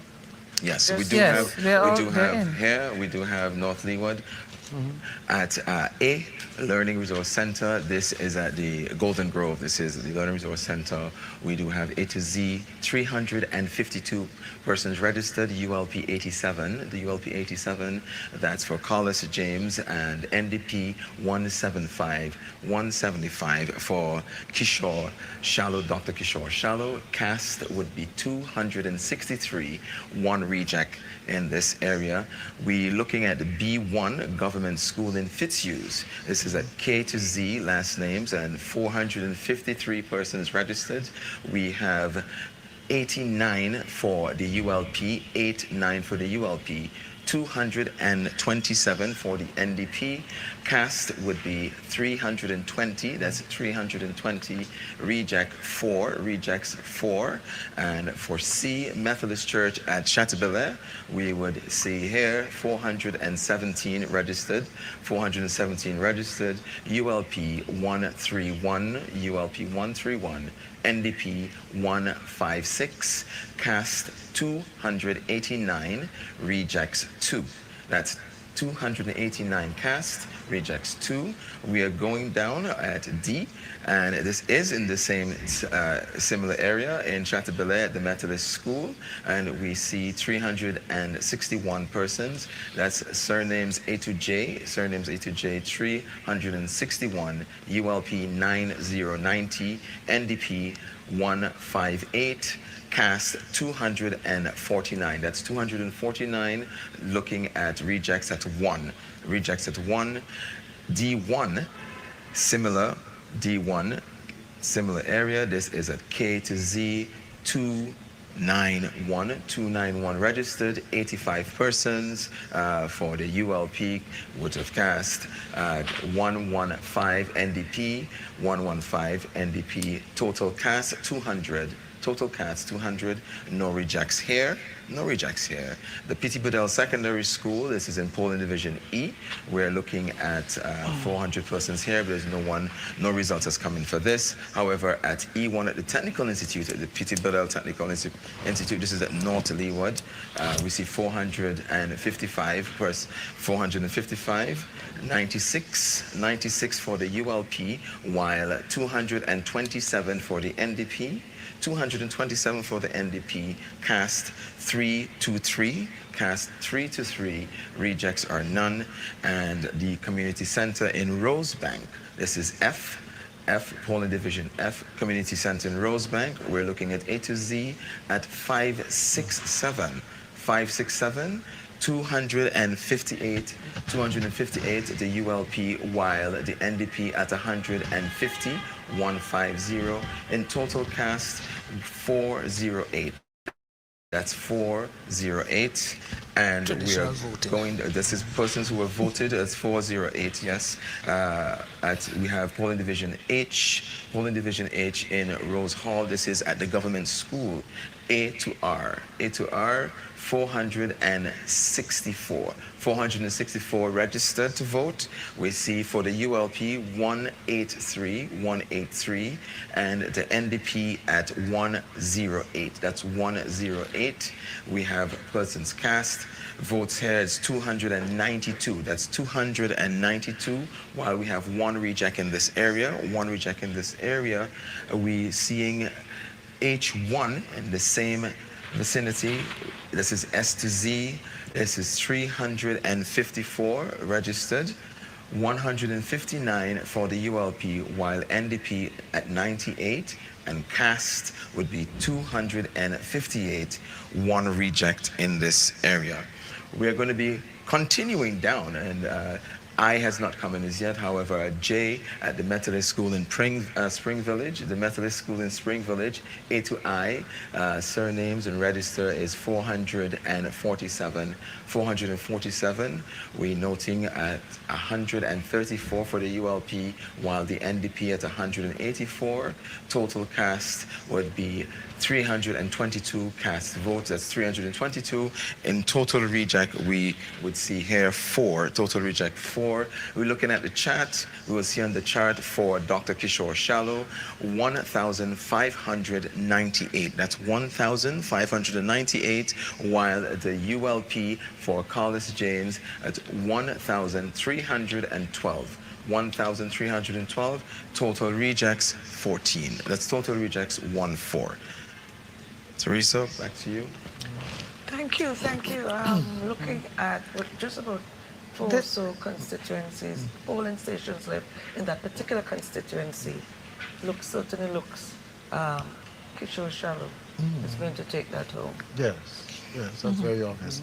And Any surprise there? No, that's not surprising. I got that impression. Kishore Shallow was very, very confident that he was going to win. And he conducted his campaign in that way. In a discussion with me, he was clear. He said, I am going to win. I have no doubt about that. And I found it strange that he was so confident. But I wasn't hearing the same thing coming from Carlos. It was as if to say he was there hoping to, trying his best to do what he could, but you saw this confidence being oozed from Dr. Shallow that I'm going to. It's a foregone conclusion. He conducted his campaign as if it was a foregone conclusion. Not that he was trying to win.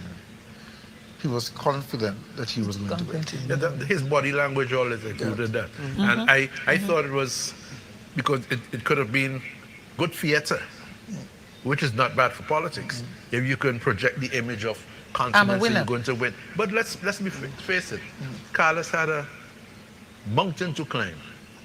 Carlos had the very unpopular, for instance, Reno project in North Leeward. North Leeward. He's a tourism minister, and the NDP fruit at him all the time. You're tourism minister, what are you doing for tourism in North Leeward, which should be the ecotourism capital? Poor Carlos he put up a good fight.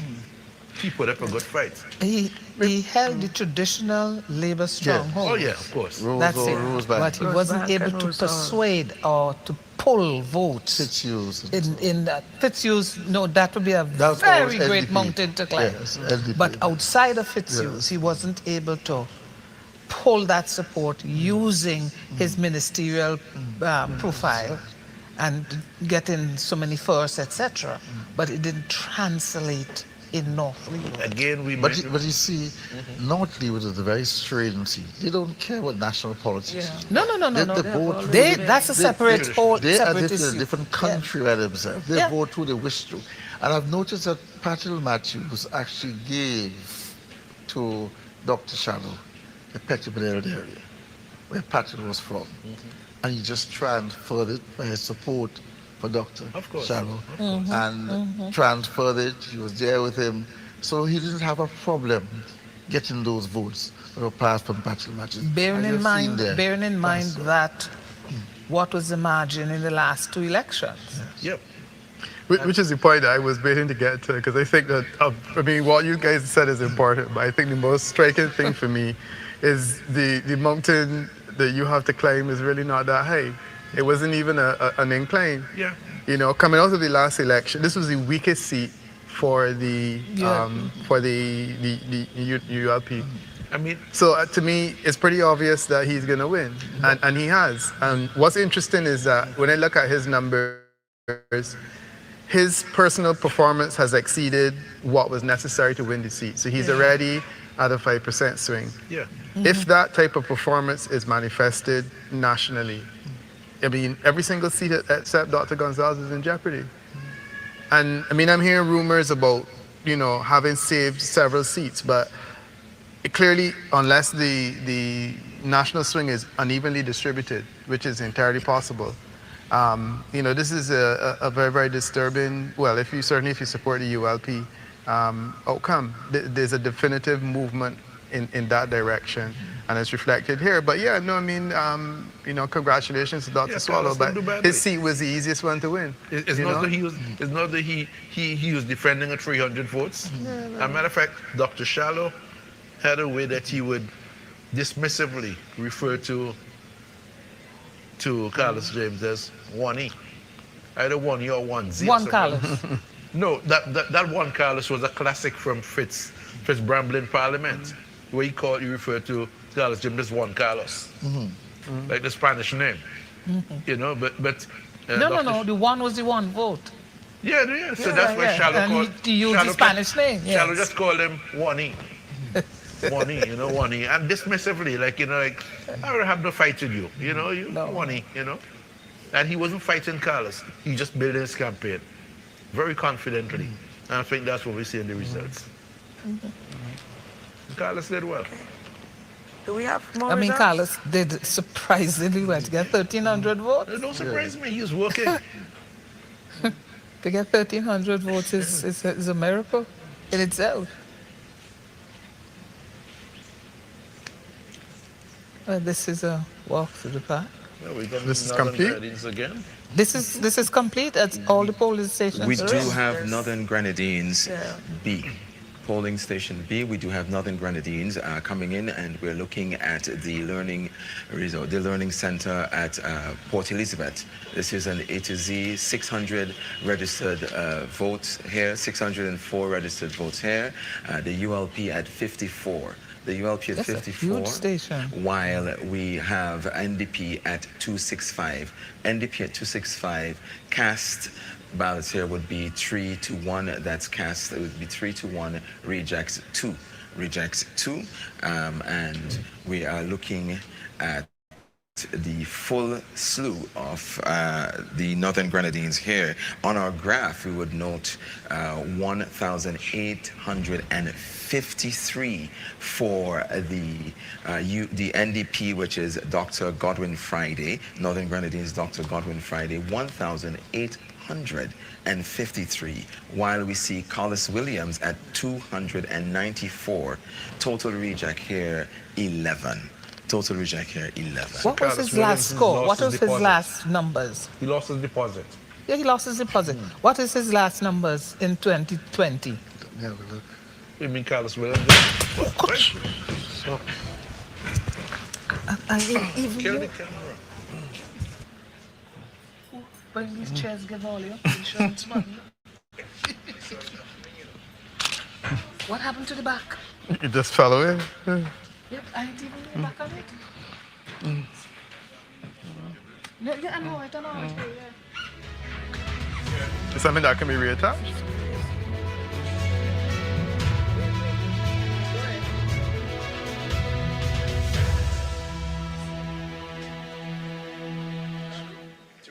You're lucky this wasn't answering.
Welcome back. This is Decision 2025, and we are bringing you live coverage of the 2025 general elections, which took place here in St. Vincent and the Grenadines earlier today. I think we may have some results. We can go straight to them as we resume our broadcast. Yes, thank you so much, Teresa. We do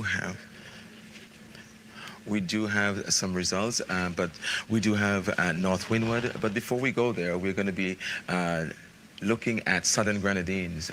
As we can see from the polling stations, all counts are in, and the graph, we will be looking at the graph from our perspective at the Public Information Network. We will be noting that Northern Grenadines is won by the NDP Terence Oliver, 1,172, 609. Okay, so there we have it. Southern Grenadines, we can declare Southern Grenadines, of course, not unexpectedly so. No. Terence Oliver of the New Democratic Party, taking that according to our count, 1,172 votes compared to Chevron Stewart of the ULP. Of course, the Southern Grenadines, that is Chevron Stewart with 609 votes. So Southern Grenadines declared for the NDP. Just for academic interest, if we can stay there a bit, I wonder, anybody has some figures in how? Yes. The comparative? Yes. He won by 21 votes more than he had the last time. And Snaggy had 564. So she got a bit more than what Stewart was an improvement on the former candidate. Small improvement. Yeah. There was a 2% swing in favor of the ULP in that seat. So 2%. I don't know if maybe 2% in the Grenadines is something that one can celebrate. Votes. Yeah. It's commendable. It's commendable. Yeah. It's commendable. First-time candidate. Yeah. She, as you said, a swing. So she must have done better than the previous candidate. Yeah. She did. Yes.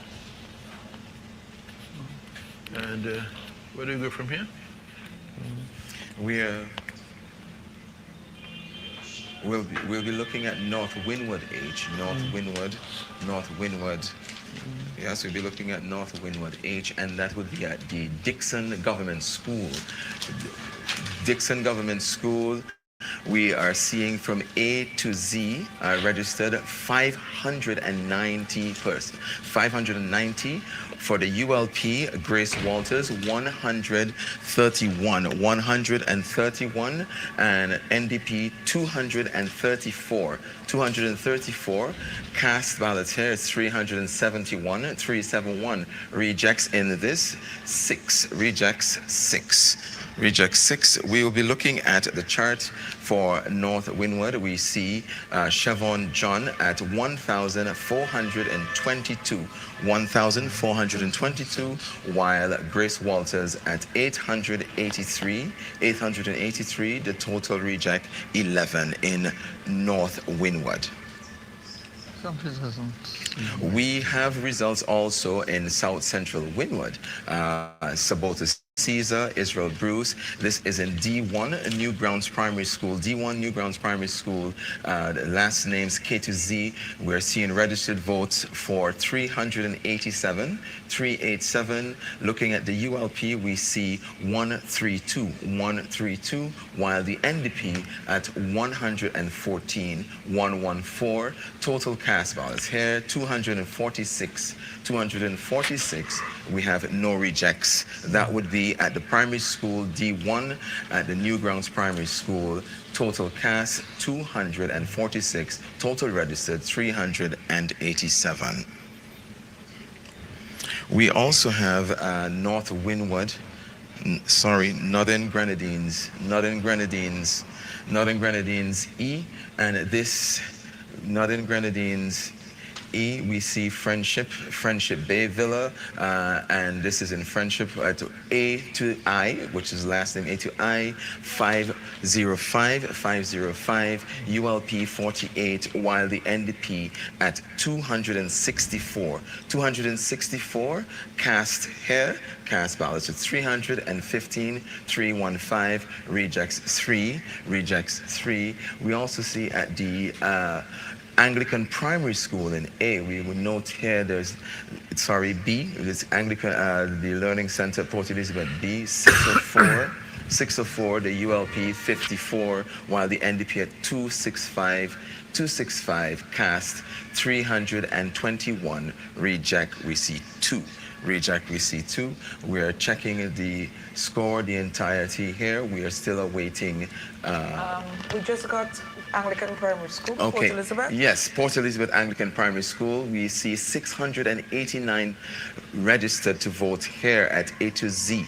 And we noted the ULP at 45, while the NDP Godwin Friday at 330. That's 330 cast ballots here, 337, 377, and the reject would be 2. That's the reject 2. Looking at the graph, we would see for Dr. Godwin Friday, 2,183. That's 2,183, while the ULP 339. That's 339. We see rejects 13. Rejects 13. As noted before, we do have Northern Grenadines A, Port Elizabeth Anglican Primary School, 689. And I think we can safely declare Northern Grenadines as well. Definitely, Yes. we can definitely say this. Definitely. Yes. What I wanted is the final figure. Yeah. You know? These are the final figures for Northern Grenadines. Well, these are our results, and these are our figures for Northern Grenadines. All in, isn't it? Yes, they're all in, and the Northern Grenadines here, and the graph you would see, we do have 2,183 for the NDP Godwin Friday, while Carlos Williams 339, and we see 13 rejects. So you got 57 more. We also have North Central Windward B. We do have results for North Central Windward. Dr. Ralph Gonsalves, and we with him Chieftain Neptune, the NDP. We see here for Georgetown Government School, A to Z, 349 registered to vote, ULP 98, NDP 71. We had cast ballots here, 169. 169, there are no rejects. We're looking at the graph. We will see, we're looking at the graph, North Central Windward for the NDP 791, while the ULP 1815. We have 14 rejects. Going back, we're looking at F2, and F2 is at South Rivers, a Methodist school. We see M to Z and 395 registered to vote in this area. 220 for the ULP, while 1717 for the NDP. Cast in this polling station would be 237. This polling F, that's F2, 237, rejects 0. We also have North Central Windward I. North Central Windward I is in the Connery District Office. This is at Connery District Office I. A to Z, we have registered 269. The ULP, we're looking at 117. NDP 55. NDP 55. Cast ballots. Here's 174, and 2 reject. Looking at the graph, we will see 791 for the NDP, 1815, ULP 14, and We have E1, the Permanent Government School in Byra. We have G to M, surnames G to M, 331 registered to vote. The Unity Labour Party at 128, the Unity Labour Party at 128, while the NDP, the New Democratic Party, at 70, and we see cast here 198 rejects. 198 cast ballots here, and the total registered to vote is 331. We also have E2 as well. E2 as well in this same vicinity. N to Z, we have 405 registered to vote, 405 registered, and the Unity Labour Party standing at 162. The count for the New Democratic Party, 103, the New Democratic Party, 103, and the cast in this area is 265. 265, there are no rejects. This is polling station E2. And we also want to look at polling station E. Polling station E, we would see A to F. A to F registered here are 366.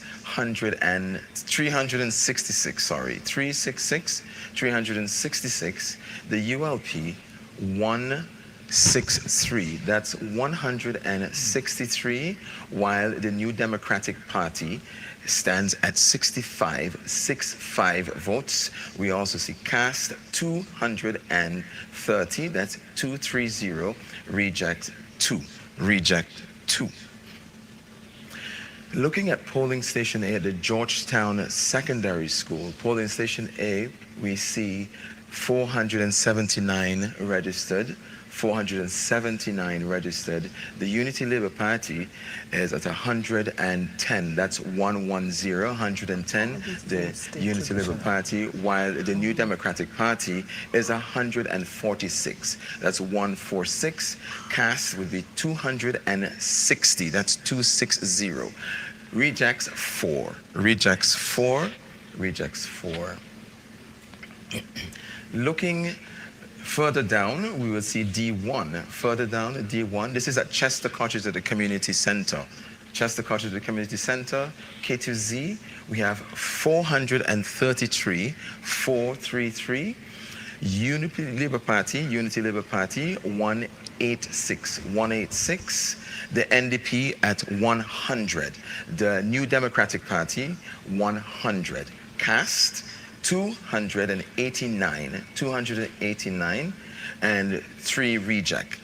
We're also looking at F, the Methodist School in South Rivers again. Methodist School in South Rivers. A to D, we have 463. For the Unity Labour Party, we see 262, while the New Democratic Party, 26. Cast would be 291. That's 291 with 3 rejects. 3 reject ballots. F1 again, we would have looked at E to L in this area. E to L, 435. 234 for the Unity Labour Party, while 34 for the New Democratic Party. That's 34 for the New Democratic Party. In total, looking at 268 cast ballots here. That's 268 and 0 rejects in this area. We have F2. Further down. M to Z, 395. 220 for the Unity Labour Party, the New Democratic Party at 17, while the total cast is 237, 0 reject. We are going to be going to South Central Wynwood now A, South Central Wynwood A. This is the Chris Bernard Preschool at Mount Brennan, and this is A to J, looking 415 registered, 415 registered. The Unity Labour Party standing at 136, that's 136 votes, while the New Democratic Party 121, 121. Cast would be 205, 205.8, that's 258, and reject 1, reject 1. We also have West Kingstown A, Victoria Park, we will see A to Z 58, the Unity Labour Party at 11, NDP, the New Democratic Party NDP at 21. The cast will be 32, 0 rejects in this area. Looking at B, Public Health Building, which is in Rose Place, A to Z 384, 384. This is the Unity Labour Party at 87, while the New Democratic Party at 148, 148. We see cast ballots here, 236, 236, 1 reject, 236, 1 reject. We also have H1 in this area of West Kingstown. H1, D to J, 497, 497 registered. And we're looking at the Unity Labour Party at 116, that's 116 for the Unity Labour Party, while the NDP, the New Democratic Party, 169. The New Democratic Party, 169. The total cast in this area would be 286, 1 reject. 286, 1 reject. That is polling station A, H1. H1.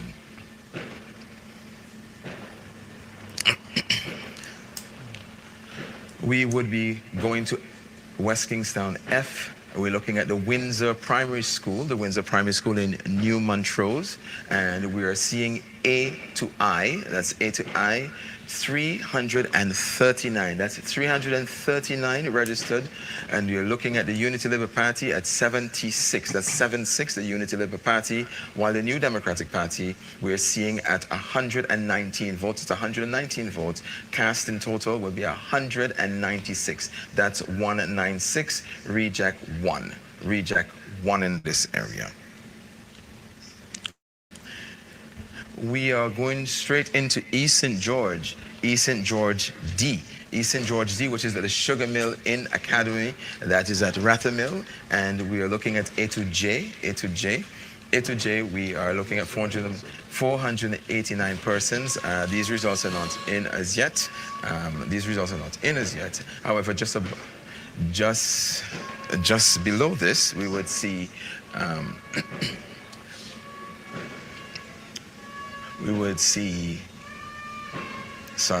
this is C3, and we see H2 in the primary school, the Fair Hall Primary School. This is N to Z. We have seen 500 persons registered to vote here, and the Unity Labour Party at 122, 122, while the New Democratic Party 198. New Democratic Party 198, total cast ballots 320, no reject for this area. H Primary School again in Fair Hall, A to F, 507 persons registered to vote. 507 persons registered to vote. The Unity Labour Party, they are looking at 107, while the New Democratic Party look at 203. That's the New Democratic Party, 203. The cast ballots here, 310. That's 310, no rejects in this area. We are going to go up in East St. George at C1, looking at the Huffles Ranch in Brighton, and we will see here A to C. That's A to C for surnames, and we are seeing 422, 422, and Unity Labour Party 108, Unity Labour Party 108, while the New Democratic Party 139, 139, cast in this area. Cast ballots here is 247. That's 247, no rejects whatsoever in this area. We also have in North Windward F at the government school in Langley Park, we see 542 persons registered to vote, and we are noting 174 for the Unity Labour Party. That would be Grace Walters, while 194 the New Democratic Party, Siobhan John. That's the New Democratic Party, Siobhan John, 194. Cast ballots here would be 367. That's 367, no rejects in this area. We are looking into Mariaqua, and in Mariaqua we will be looking at the polling station I. Polling station I, will be looking at polling station I, and we would see the government school in Evesham. There's 403 persons registered to vote, surnames A to J, and we're seeing the Unity Labour Party at 89. There's a Unity Labour Party at 89, while the New Democratic Party running by Philip Jackson, and that's 155. That's 155. We also have cast ballots here, 244. No rejects. I1, which is in the same vicinity, I1, and it says K to Z, that's K to Z, 291, 291. The Unity Labour Party, 66. Unity Labour Party, 66. The New Democratic Party, 102. The New Democratic Party, 102. In total, cast ballots will be 169. 169, and we are looking at one reject. Further up, we look at the Gospel Hall in Carrere, and we see G1, that's polling station G1, K to Z, 463. 463. The Unity Labour Party, 127. Unity Labour Party, 127 by St. Clair Jimmy Prince, and the New Democratic Party, 164. 164. Philip Jackson, the New Democratic Party. Cast would be 292 cast ballots here, 292 with one reject. One reject. Looking at the graph, we will see 1,177 for the New Democratic Party, while the Unity Labour Party is at 906. That's 906, 7 rejects. We also have South Windward. We're looking into South Windward, of course, the two Johns that are running for the first time, and we're looking at D, the government school in Proven Vale. That's D, the Proven Vale, A to J, 374. 374, the Unity Labour Party, 142. Unity Labour Party, 142, while the New Democratic Party, 96. New Democratic Party, 96. Total cast ballots here, 239. 239, and reject 1. Reject 1. We also have coming in Central Leeward. We have Central Leeward E1, that's E1. E and E, E1. E and that's E. At A to H, persons registered here is 422. 422, the Unity Labour Party, 142, 142, and the New Democratic Party, 124, 124. Total cast ballots here, 266, that's 266, while at E1 at the same government school in Layu, we have I to P, that's I to P, 457. 457. We're looking at 159. 159. The Unity Labour Party, while the New Democratic Party, 141. 300 cast. 300 cast. We're going to go up to D1 in Barralee, and we will see here surnames H to Z. 529 to vote. However, we have not gotten those results, but in D, at Barralee D, we see A to G, we have 461. That's 461. The Unity Labour Party at 162, 162, while the New Democratic Party at 150. Cast ballots here, 313, 313, reject 1. Reject 1. We're going to head back to East St. George, and that is C3 at Huffles Ranch. C3 at Huffles Ranch, we would see R to Z. We have 404 persons registered to vote. However, we are seeing the split between the Unity Labour Party 89, Unity Labour Party 89, and the New Democratic Party 128. Total cast ballots here 217, 217, 0 rejects.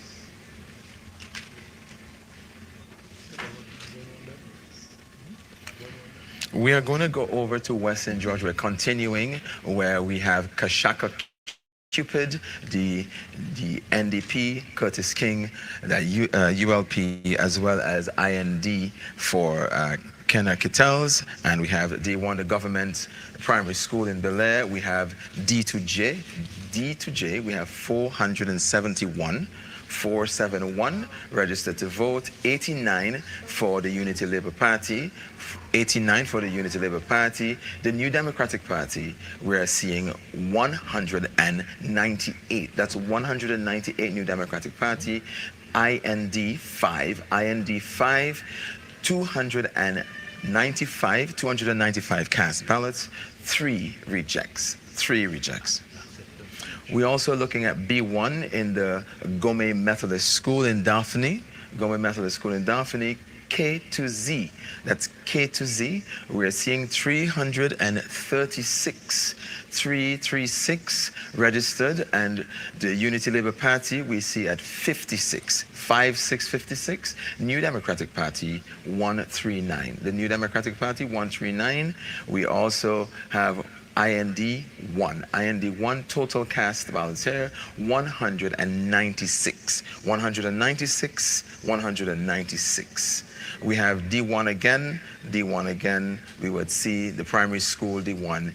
That would be D2J 471, 89 for the Unity Labour Party, while the New Democratic Party 198, and IND at 5, cast ballots 295, while we have 3 rejects here.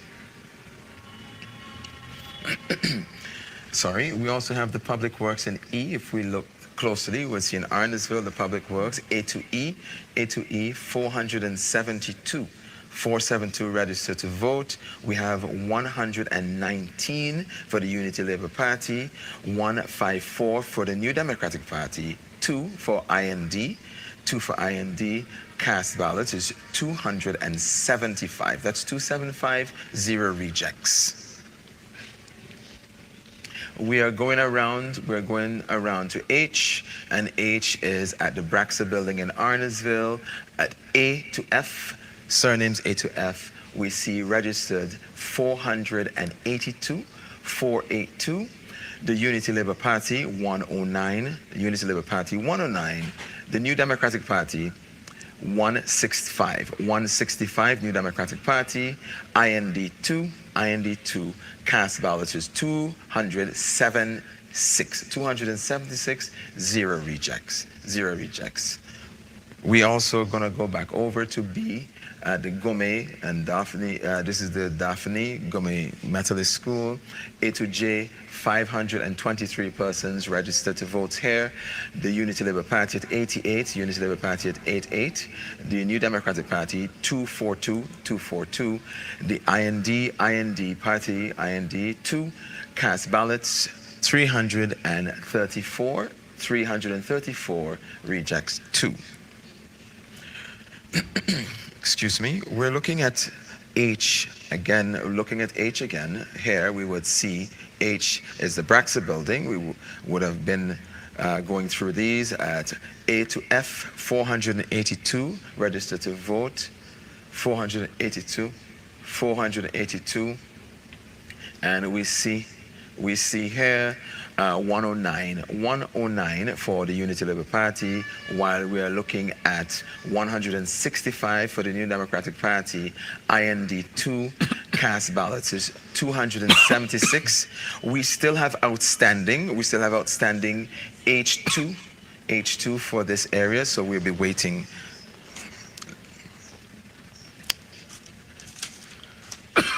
we're going to go through central Kingstown to see what is happening in this area, looking at the populated information on the screen, and we have been looking at the graph. We've noted that all of the areas have been populated in central Kingstown. All areas have been populated in central Kingstown. All areas have been populated in central Kingstown. So we are looking at 2,842 for the New Democratic Party, while 1,559 for the Unity Labour Party, 19 rejects. So we can clearly declare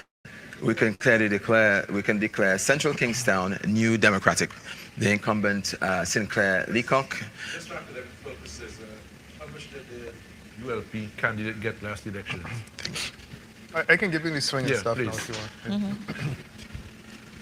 Yeah, I don't know how much she got, but the swing is 7%. 7%. 7% swing, which is quite good. It's higher than the other one. If I look back at 2020, he got 2673, and he had 57%. He's now up to 60%. So it's a very good performance on his part. Did well. It's a good performance, and the main thing is it's also an ominous signal because a 7% swing nationally is basically is everything but the Prime Minister. But I'm hearing suggestions that there have been other seats that have been secured. So, but it would be a good performance on his part, definitely a 7% swing. So he's up to 64%. In the region, mid-60s is usually a relatively safe seat, which would mean that he wouldn't have to lose too much sleep, probably for at least another election. Yeah. Or two. Or two, yeah. Almost 3,000 votes.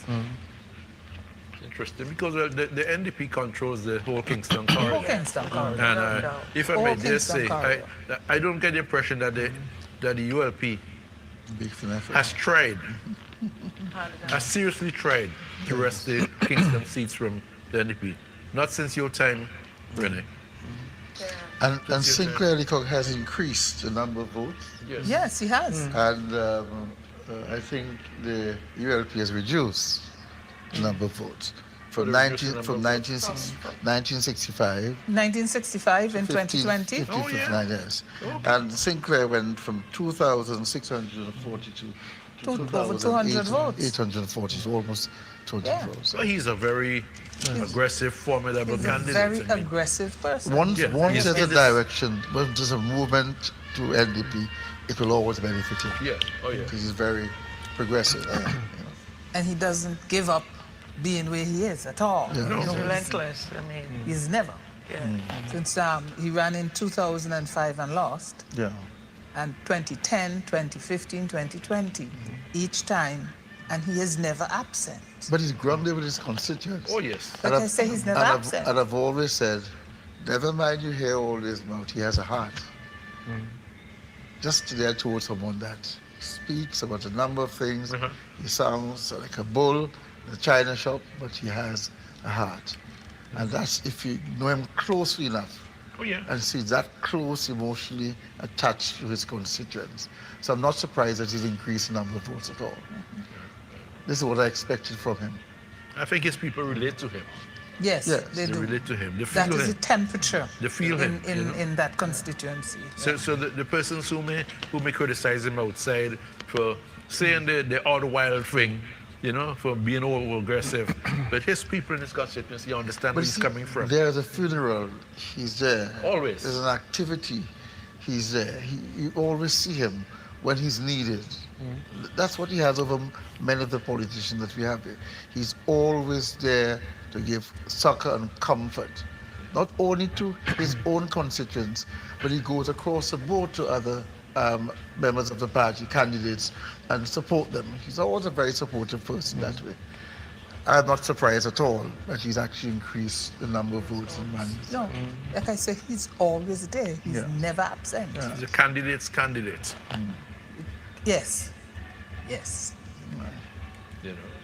and that has worked well for him. Oh, yes. Oh, yeah.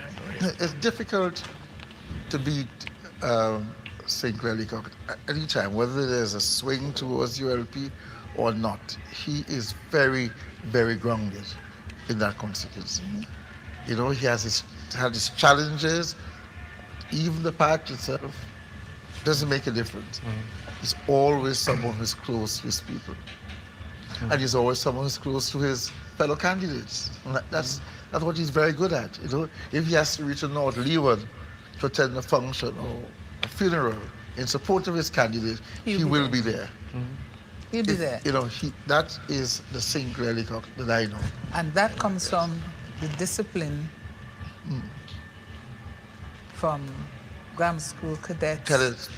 It's a discipline. Yes, yes. You have a task, you apply yourself to it. You have to be present, you're present. You have to, you're there. You know, and people see that, yeah, and even if they he's gravitate dressed, towards him. Yes, because of that. Even if he isn't dressed and there's a funeral that's not in his constituency, he's there. He comes in with a shirt, if it's even for 20, 30 minutes, but he is there. And it's amazing.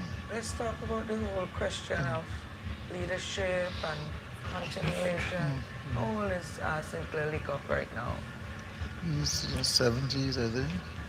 Early 70s, but 72 around this, 73. Who? Sinclair. 74. 74. Right.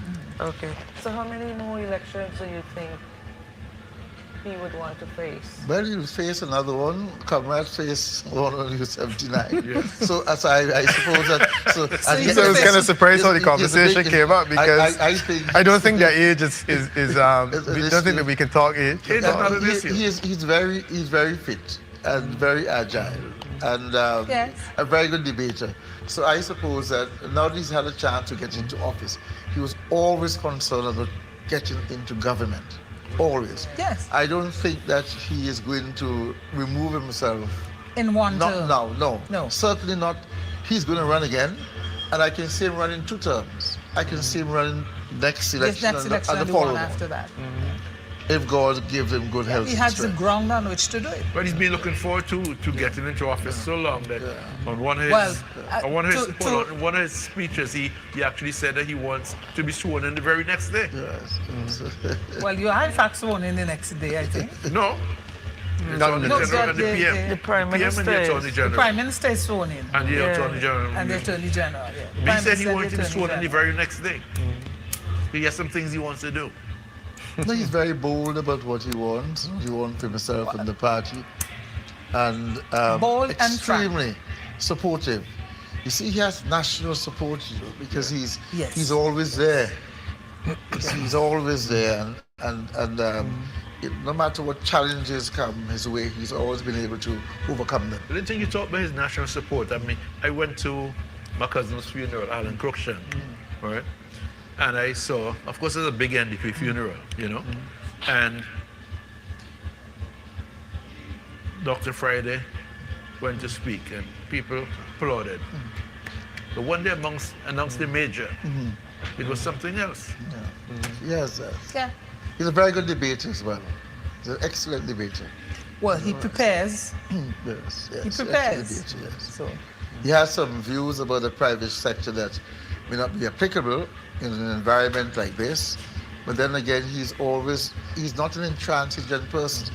You can convince him if you have an idea or view that opposes him and seems to be workable. I've always found him, even as chairman of the party, to be amenable to change, and he is admirable. I admire him a lot. Some people may have different views about him, but he's very special. In the party, he's a very special person. But does he help to keep things together? Yes, and he's very firm. He has this military approach. I think it has helped him, but it has also not helped him. It is not many people given the opportunity to see his heart. They hear his voice, and they see his sternness, but they don't seem to get close enough to know that he cares. So he cares a hell of a lot. Where do you think he was passed over for the leadership of the party? I think other people are more entrenched to see. No, not that. It's not that. I think what happened is that he supported Army Eustace blindly, like a soldier supporting his superior. And not recognizing that he too may have been looked at very seriously as a leader. And I don't think he got similar support from Eustace, but he was just a blind supporter, and that made things worse for him. But he's got the capacity, and I think also being so long there, he understands a bit more about government and governance than a lot of other persons. They don't understand governance. He understands. But it's interesting that we're spending this long time speaking about St. Clair Leacock and not about the, could I say presumptive? Can I go ahead and? Yes. How many seats did we declared? Prime Minister. Who's the Prime Minister? Yeah, the presumptive Prime Minister. It's interesting that we're spending this time talking about the personality and character of St. Clair Leacock. And we haven't spent that much time on this. I think it's because, firstly, the question about longevity, the number of times he's likely to run again after he's won his seat now, that may have propelled us into discussing the issues about him. Yeah. But not that we had passed over discussing the issues, but I think because he's a leader, we're waiting on things come in and we'll have a discussion about Laurie, which are two different characters altogether. Two different individuals altogether.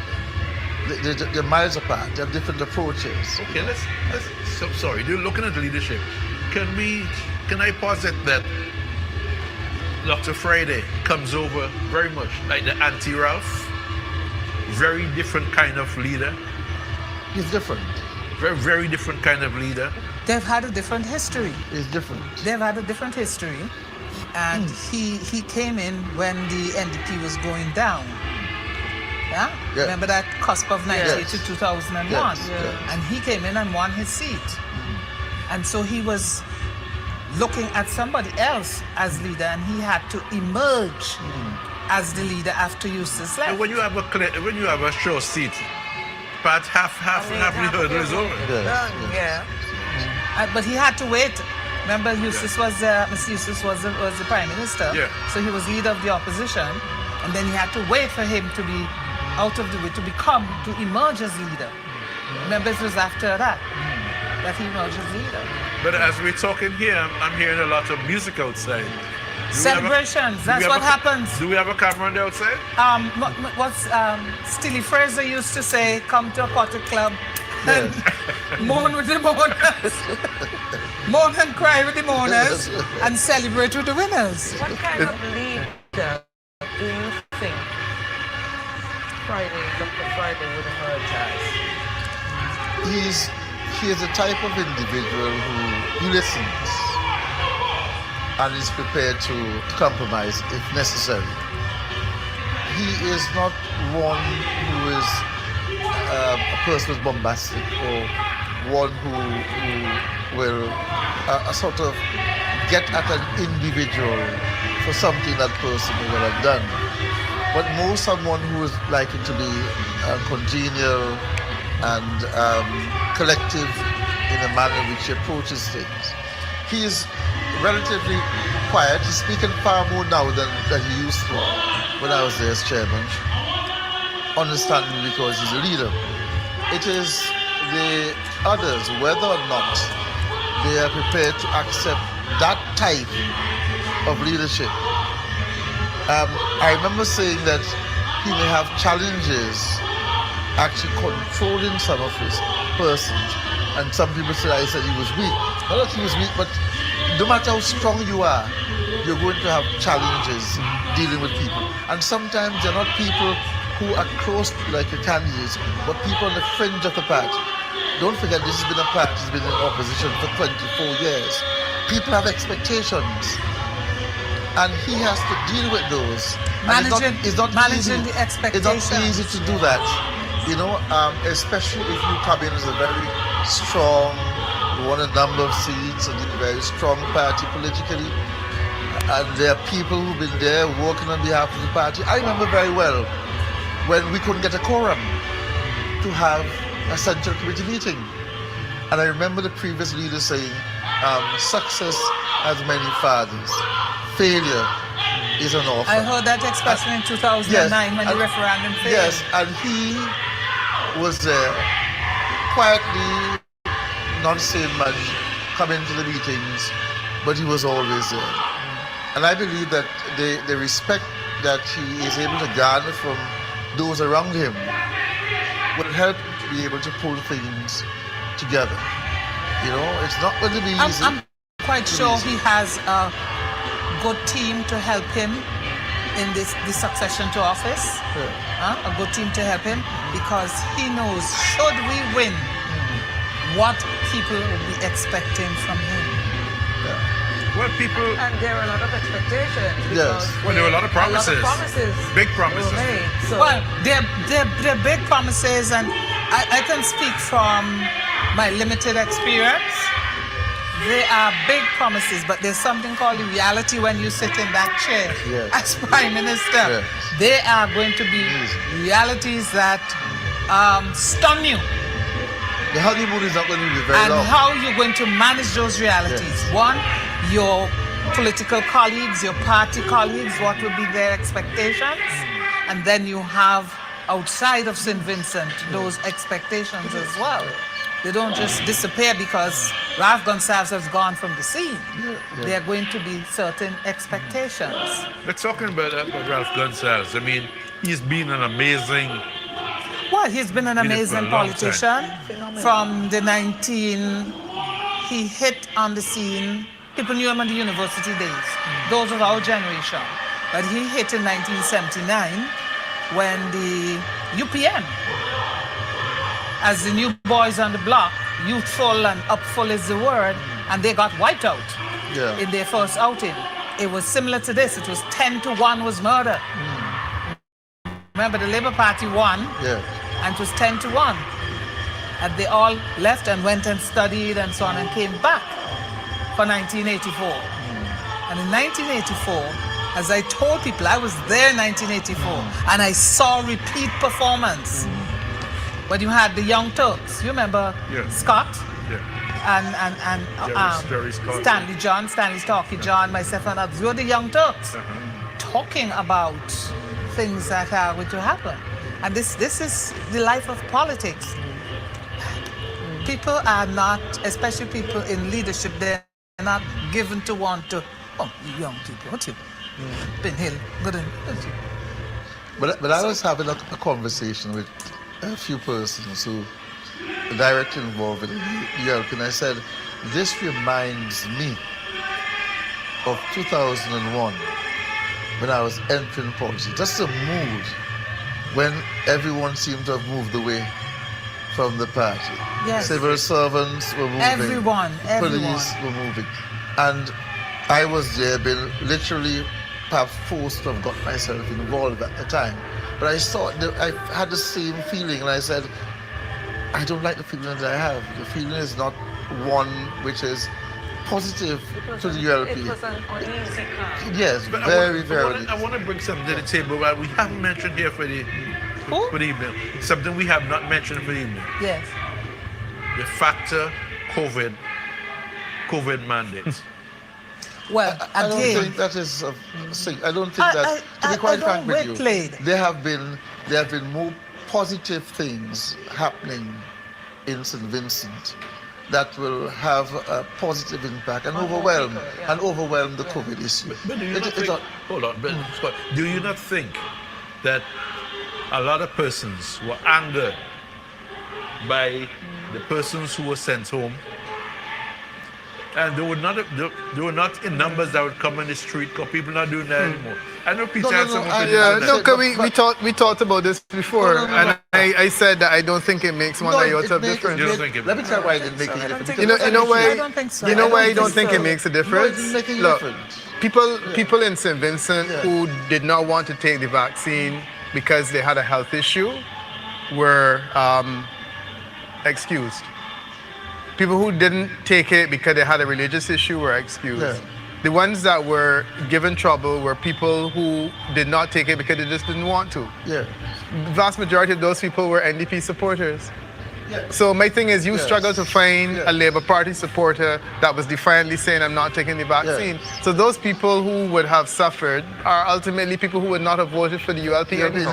in any event. So I never really got that it made a difference. No. For the first time, I understand where you came from. when you mentioned No, it didn't. No, because I actually researched the issue, because one of the agencies did, and I mean, what we found was that people who were defiantly, opposed to taking it, were defiantly that way because they had a political agenda That's in vast majority of instances. In a lot What of I'm saying cases. is not to say that they're not a lot of entitled to cases. that, but the reality is that if they have that agenda, they're not going to support the government regardless. So you're not losing anything by going after them.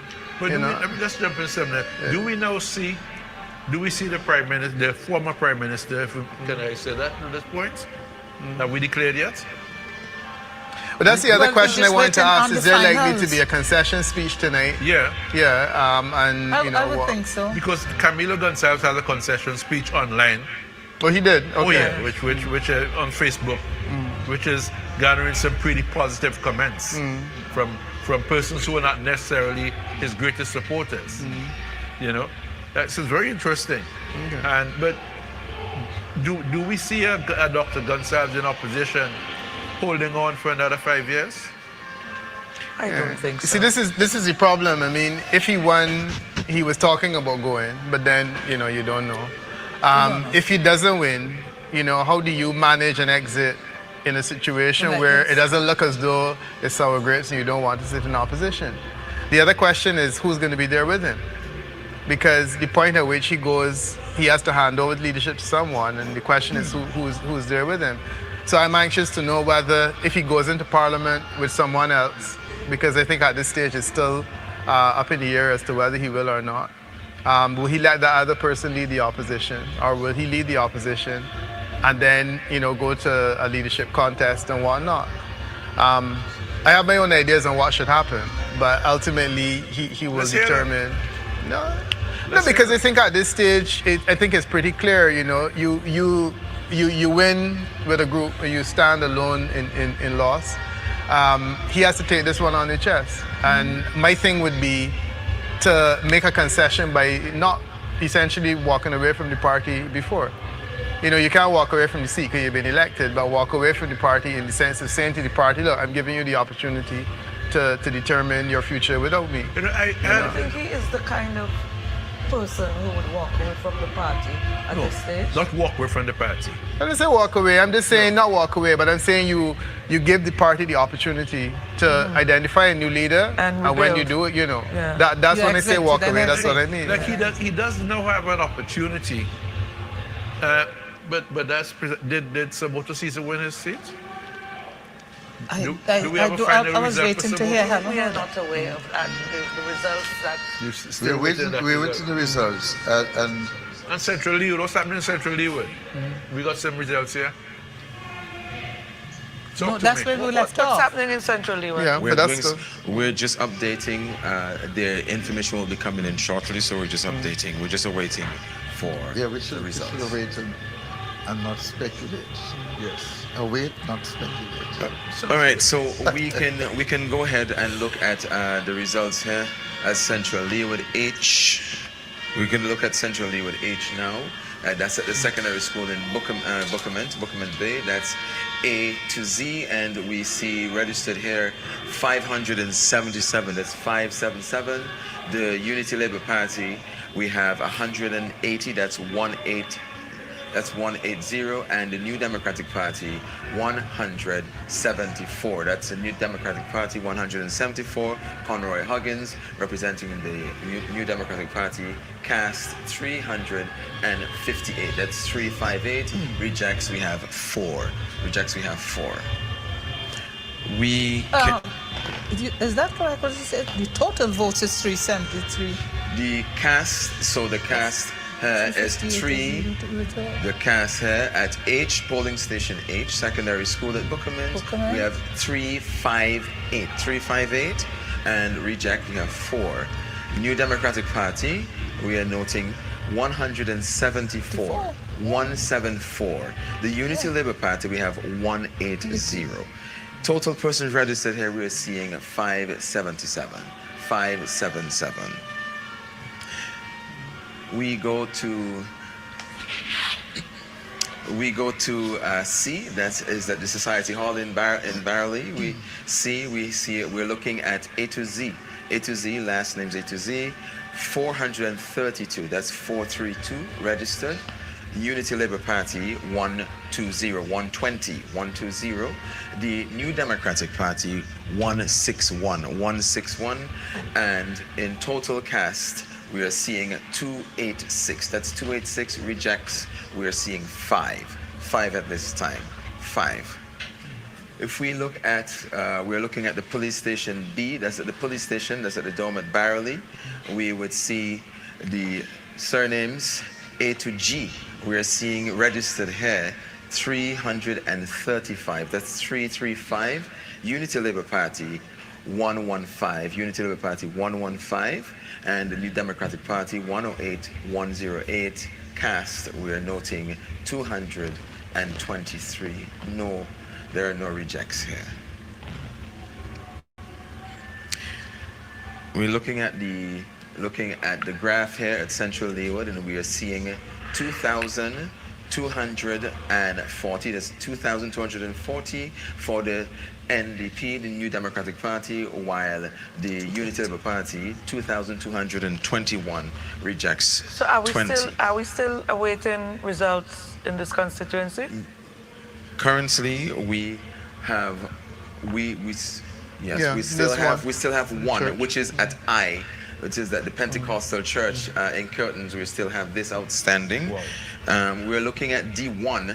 We're looking at D1 here at the government school at Barley. We see H to Z, 529, and the Unity Labour Party at 181, and the New Democratic Party 166.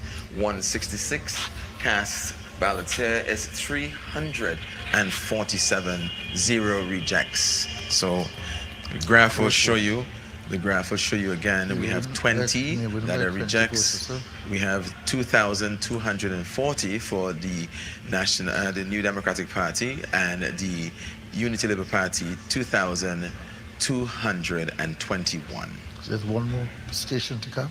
19 We just have votes. one outstanding. We just have one outstanding. And his lead is 19, I think. Yeah. 19. So that's a very close one, as you expected. And it's curtains. Curtain. Let's look at South Windward. We're going to be looking at South Windward. B2, the Methodist School at Bayaboo. B2, the Methodist School at Bayaboo. M to Z, surnames M to Z. Here we have 391 registered to vote. 391.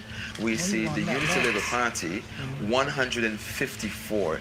Unity Labour Party, 154. While the NDP we're seeing at 76. 76. And the cast ballots is 232, while we have 2 rejects. 2 rejects here. Further down, if we look further down, we will see E1, the New Testament Church in Calder. The New Testament Church in Calder, I was actually here today, and surprisingly, there's a lot of persons who came out to vote here. And we see J to Z, 536 persons registered to vote. And the Unity Labour Party looking at 116. That's 116, while the New Democratic Party looking at 196. 196. Total cast ballots is 312. That was a strong hold. 312, and there are no rejects in this area. Further up, which is in the same area, we would see A to I. And this is 473 registered A to I, 108. That's 108 for the Unity Labour Party, while 172 for the New Democratic Party. Cast ballots here, we see 281, and reject ballots in this area. We are looking at 1. We're looking at 1. The graph will show you here we have 2015 for the New Democratic Party, that is Andrew John, and 1,674 for the Unity Labour Party. We see 17 rejects in this Anything area. outstanding? let's go, sorry, let's go to C for, let's go to C, looking at the new Prospect Primary School in Simon. A to Z. A to Z, 380 persons registered to vote in this area. We have the Unity Labour Party at 89, ULP 89, and the New Democratic Party NDP 144. 144, total cast 233, no rejects. 233, no rejects. Looking further down, let's go around to I2. We're going around to I2, the government school in Stubbs. That's the government school in Stubbs. We have O to Z, that's O to Z, 407 registered to vote, 407. Unity Labour Party, 104, 104, while the New Democratic Party, 136, 136. Cast ballots here, 241, 241, rejects 1, reject 1, reject 1. We're still outstanding G, the community center at Upper Stubbs. So while these are results for I2, and further on we would have seen E. We're waiting for the results of G in the community center. Let's go over to North Leeward and see what North Leeward A. We'll be looking at North Leeward, the Learning Resource Center at the Golden Grove. North Leeward, Golden Grove. We see A to Z, 352. That's 352 registered to vote. We are seeing the Unity Labour Party at 87, while the New Democratic Party at 175. 175 cast ballot. We would note here 263, 1 reject. 263, 1 reject. Further down, we're looking at D, the Methodist School in Chatteville, A to J. A to J, 361. That's 361. And we would see the Unity Labour Party 9090, while the New Democratic Party 158. 158. We also have cast ballots, 249, 249, 1 reject in this area. Further down, we'll be looking at the community center in Rosebank. Looking at the Rosebank Community Center, A to Z,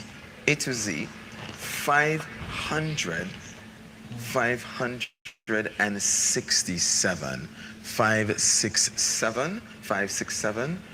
The Unity Labour Party looking at 258, that's 258 for the Unity Labour Party, while the New Democratic Party 150, 150 votes.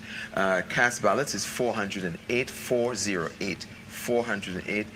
Rejects, none. Let's go around to see where J1 is concerned. J1, JZ, we have 514. Unity Labour Party, 116. New Democratic Party, 235. Total cast ballots, 353, 2 rejects.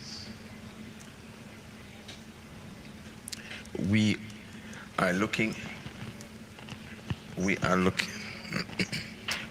further up at Fitzhughes at the government school. Looking at the government school here, we see K2Z 453, 89 for the Unity Labour Party, 89 Unity Labour Party, and the New Democratic Party 227, New Democratic Party. Cast ballots is 320, looking at 4 rejects. We're going to be looking at the cast graph, and it's 2,526, while the Unity Labour Party, we're looking at 1,966. 1,966, rejects 20. I am wondering if that is We not can- the highest total we- for We can candidates in clearly, in North Leeward? We're can call looking at North Leeward again. Let's review North Leeward here. It's the secondary school in P.T. Bedell, the E polling station. We are seeing A to J 437, Unity Labour Party 127, while the New Democratic Party stands at 194, 322, and 1 reject. Cast 322, 1 reject. These results are all in. We have seen that the results are all in. All the results are in. All the results are in. I guess we can safely call So we can safely declare North Leeward. We're looking at the graph. We're looking at the graph here. Clearly 2526. declared. Let's go over to South Central Windward. Yes.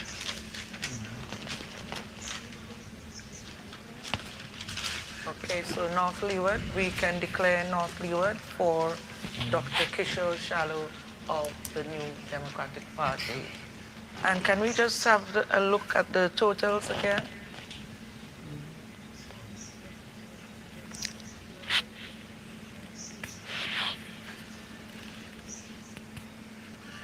What we're looking at is the New Democratic. We're looking at the New Democratic Party as well as the Unity Labour Party. On the graph here, the seat graph shows 5 for the New Democratic Party. At current, 5 for the New Democratic Party. This is the Southern Grenadines. We're looking at the Northern Grenadines. We're also looking at North Leeward, and we're looking here at Central Kingstown. What about East Kingston?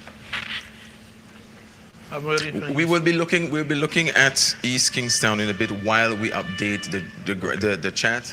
So when the scores come in, we'll be able to see what is happening there. Wow, 726. Massive win. To 90. South Central Windward. We can look at South Central Windward now. The results of South Central Windward. Let's look at A1. Let's look at A1 at the Chris Barnard preschool. This is at Mount Brennan, and we see K2Z. We're looking at registered to vote 306. That's 306. Unity Labour Party 161, while the New Democratic Party, we're looking at 45. Cast ballots here 206, 206. No rejects at this time.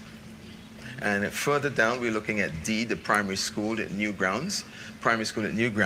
A to J, we're seeing 444. That's 444.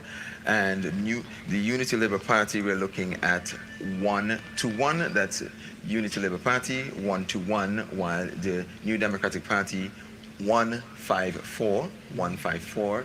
Cast ballots here, 278. 3 rejects in this area. We are moving on into the breadbasket of Mariaqua, where we see Philip Jackson representing the New Democratic Party and Sinclair Jimmy Prince representing the Unity Labour Party.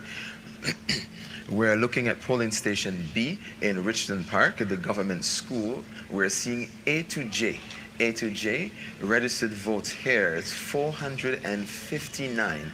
459. Unity Labour Party, 160.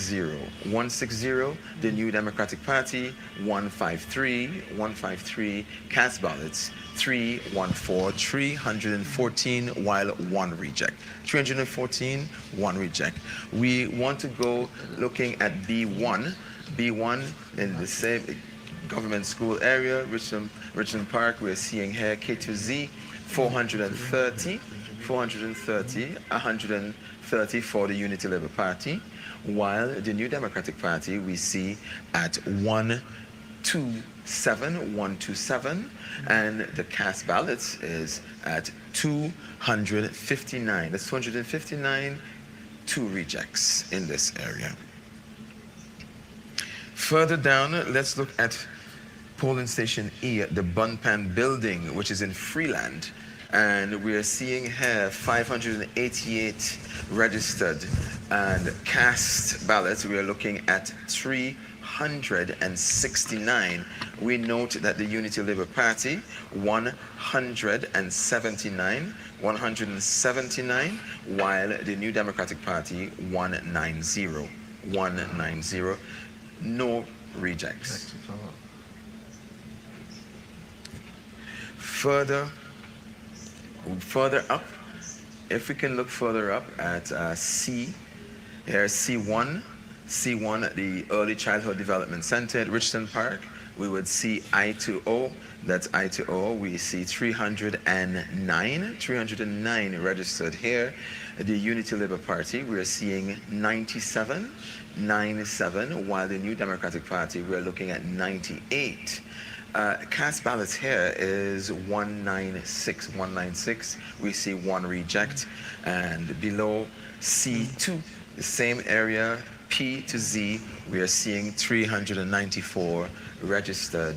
We are noting 237 cast. 132 for the New Democratic Party, while the Unity Labour Party, we are seeing 105. Zero rejects here.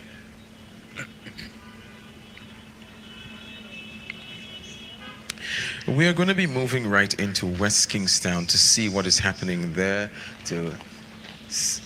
looking at polling station H, which is the Anglican school in Lomans. So we're looking at, we'll be looking at G1, so we'll be looking at G1 and H. All of them are here at the Lomans Hill. And we're seeing A to J, 447 registered to vote. And we are noting 249 cast ballots, zero rejects. We are seeing 162 for the New Democratic Party, 87 for the Unity Labour Party. Further down, G1, the same Anglican school here, we're seeing K to Z, 390 registered. 63 for the Unity Labour Party, 134 for the New Democratic Party, represented by Daniel Cummins, 198 cast ballot, one reject. Anglican H, the Anglican school, Lomans, we're still in Lomans Hill, looking at A to C, that's A to C, 390 registered. We're looking at 88 for the Unity Labour Party, while 144 for the New Democratic Party. That's 144 New Democratic Party. 232 cast, zero rejects. We're going to go further around and see if there are any new updates behind. We would have gone through all of these already. We've noted it is all filled, and we're going to be looking at the graph. 2,691 for Daniel Cummins, the New Democratic Party, while the Unity Labour Party, we're looking at 1,450, 28 rejects. This is West Kingstown, so we can declare from the Public Information Network that West Kingstown, NDP.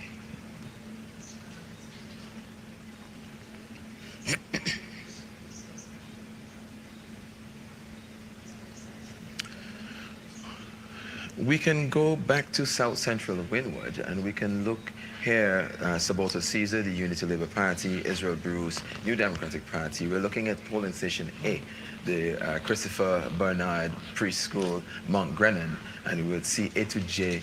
We're looking at registered voters, 415, that's 415. The Unity Labour Party, 136. New Democratic Party, 121. Cast ballots would be 258, 258. Reject 1. We're still outstanding B. We're still outstanding B, but we're going to be looking at B1, which is the government school in Diamond. B1, K to Z. We would note 433 persons registered to vote. 223 Unity Labour Party, 74 New Democratic Party, 297 297 cast ballots, 0 rejects. We're going to go further around to H, where in Greg's, we're looking in Greg's, we see H primary school, the primary school in Greg's, yes. We see A to G, and we have noted 504 registered to vote. Unity Labour Party, 91. Unity Labour Party, 91, represented by Saboto Caesar. New Democratic Party, New Democratic Party, 240. This is Israel Bruce. And we're also seeing cast ballots, 333. That's 331, sorry. 331, 0 reject. 331, 0 reject. Further down in the primary school, H1, we are seeing 493. Last name H to M. Unity Labour Party, 55. Unity Labour Party, 55. New Democratic Party, 304. Total cast ballots is 360. That's 360, 1 reject. H2, Greg's again in the same area of the primary school. N to Z, we are seeing 400 registered. 81 for the Unity Labour Party, while the New Democratic Party, we are seeing 209.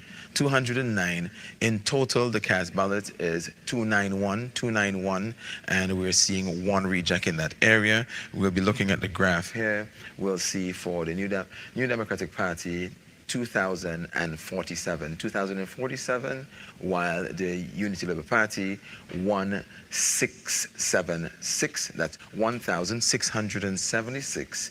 Reject total 8.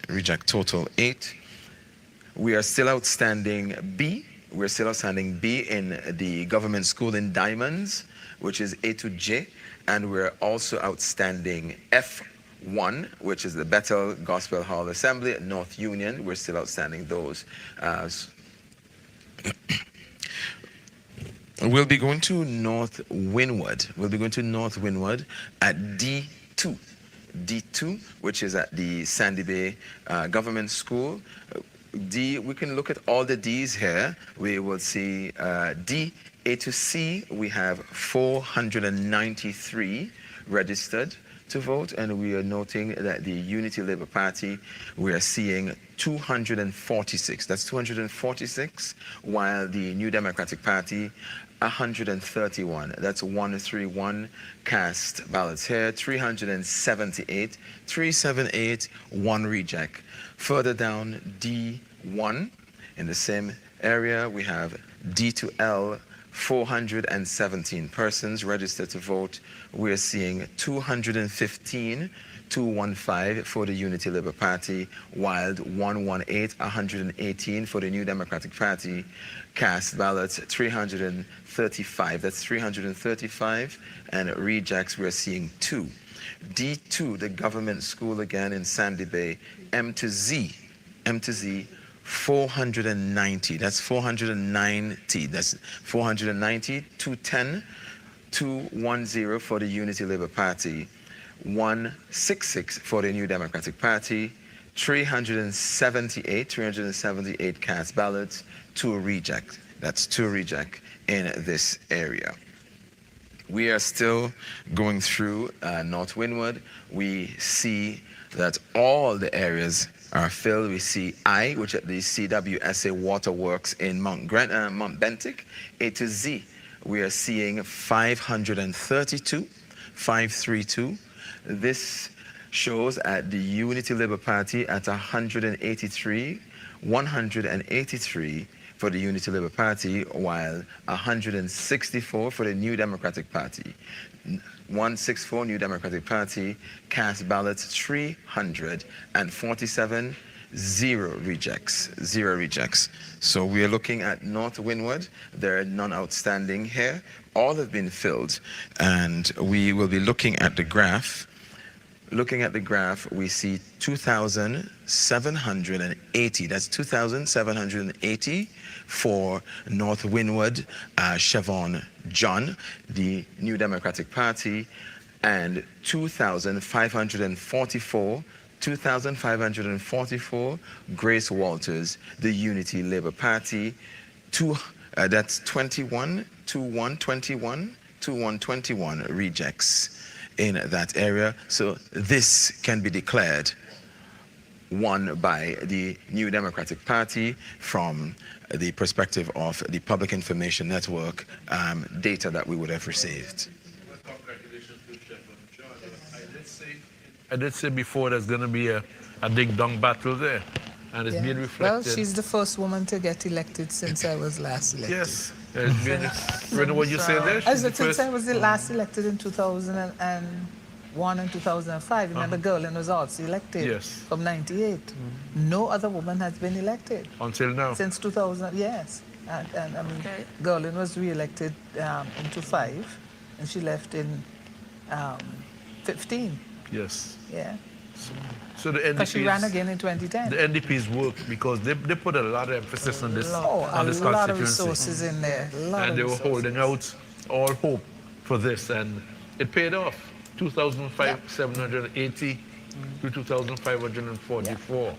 Congratulations to Chef One John on a well-fought campaign. Yes, yeah, I'm really keen on Saboto Caesar hearing the remainder of his results, and then also Central Leeward. And again, Saboto Caesar, right, his seat, and then Central Leeward. Those are the two that are interesting for me. Central Leeward because it's the second strongest seat, and that one seems to be under serious pressure as well. Yeah. And well, Saboto because I'm hearing rumors that he is one, but the data is suggesting something very, very different. So that he is. No, I said I'm hearing rumors that he may have won, but the data is suggesting something very different. Certainly that we're getting. So I'm anxious to hear what's happening. And my interest in that from the point of view that I personally have seen, and I mentioned it here tonight, I've seen both of them as future leaders for the ULP. Okay. It's probably not what was being pushed by the maximum leader before, where it is clearly being spoken on the ground that those are persons you could look at as being future leaders of the party. And if you're going to be a leader, you got to have your seat first. Oh, yes. Oh, yes. Yeah. And have it convincingly, too. Yeah. Not win it by one vote, I want to be a leader. Okay, so results are still coming in? Yes, results are coming in. We can look at North Central Windward. North Central Windward, we are looking at the Unity Labour Party by Ralph Gonsalves, as well as Chieftain Neptune, the New Democratic Party, North Central Windward. We are seeing at the School with Children Special Needs in Georgetown, which is C. We are noting A to Z. We see 400 registered to vote here. Unity Labour Party, 135. New Democratic Party, we are seeing 104. In total, cast ballots are 239, 0 rejects. That's 0 rejects. In D, we're looking at D and D1. This is at the community center in Chester Cottage. We would see here A to J, 421, 421. The Unity Labour Party, out of the registered votes, 4-1, we see 188. That's 188. The New Democratic Party, 79. Cast ballots, 272. Rejects 5. D1 in the same area of Chester Cottage. This is K to Z. We are seeing 433 for the Unity Labour Party. We are seeing 186, while for the New Democratic Party, we're looking at 100. Cast ballots here is 289, and rejects we see 3. Rejects we're noting 3. The Pamela's Burke Government School in Byra, we are going to be looking at all of them, which we're going to be looking at E, E1, E2. We will see here A to F, 366 registered to vote, 163 for the Unity Labour Party, 65 for the New Democratic Party, We're looking at 230. total cast ballots, and we're seeing two rejects. E1, we're looking at G to M, 331, Unity Labour Party, 128, while the NDP, the New Democratic Party, 7070, 198 total cast ballots, 198, 0 rejects. Looking at E2, Pamela Burke again, E2, N to Z, 405. We're seeing the Unity Labour Party at 162, while the New Democratic Party, we're looking at 103. Total cast ballots would be 265. Rejects 0. All of the Methodist school in South Rivers, we would have gone through before, F1 and F and F2. We can still review these, and we would have noted that all of them has been filled, and the total cast ballots here for Methodist Church here is 29. That's 291. Total registered 463. 262 for the Unity Labour Party, 26 for the New Democratic Party, rejects 3.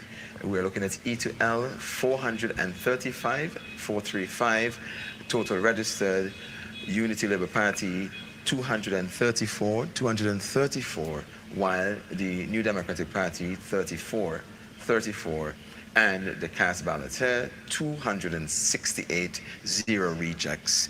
Going down further to F2, we will see M to Z for surnames, 395 registered, 220 Unity Labour Party, 1717 New Democratic Party, 1717 New Democratic Party. Total cast ballots here, 237, 0 rejects there. This is all filled. We have gone through all of these except for, G1, which is at the Pearl Best Early Childhood Center in Park Hill. And this is J to Z. We are noting 271 registered, Unity Labour Party, 135, Unity Labour Party, 135, New Democratic Party, 28, cast ballots, 164 rejects. We are seeing 1 reject. We're seeing 1. We are looking at the chart, and the chart will show the New Democratic Party, 996, 2,577, 2,577 for the Unity Labour Party. We are looking at 24 rejects. All of these areas of the polling station all the results have come in, so we are declaring the North Central Windward, the seat to the Unity Labour Party. We're declaring the North Central Windward.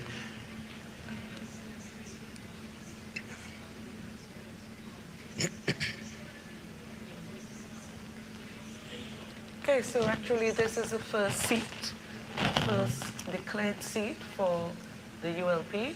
Of course, Dr. Rob Gonzalez from North Central Windward winning by 2,577 votes compared to the NDP's Chieftain Neptune, 996. A little No surprise. No surprise. I mean, Except that I think his votes went down. Yeah. Prime Minister's votes went down. oh yeah, compared with Yes. how did we stand in comparison? Yes, You he, got them he there? had 2,872 last election, and Chieftain Neptune got 883. Oh wow. So the Prime Minister went down. He had 76% of the support last time, and now he only has 71. Yeah. He had 76 last time. And now he Now has 71. Yeah. So. A natural attrition, I think. What normally happens with a swing like this is that constituencies like his lose support faster. So to be honest, I think he's lucky to have gotten away with such a small increase because normally a party would lose more support, in this kind of this kind of a swing. Yeah, but he seems to have been able to I was contain to it. ask you, the PNM under Eric Williams, how many elections did they win?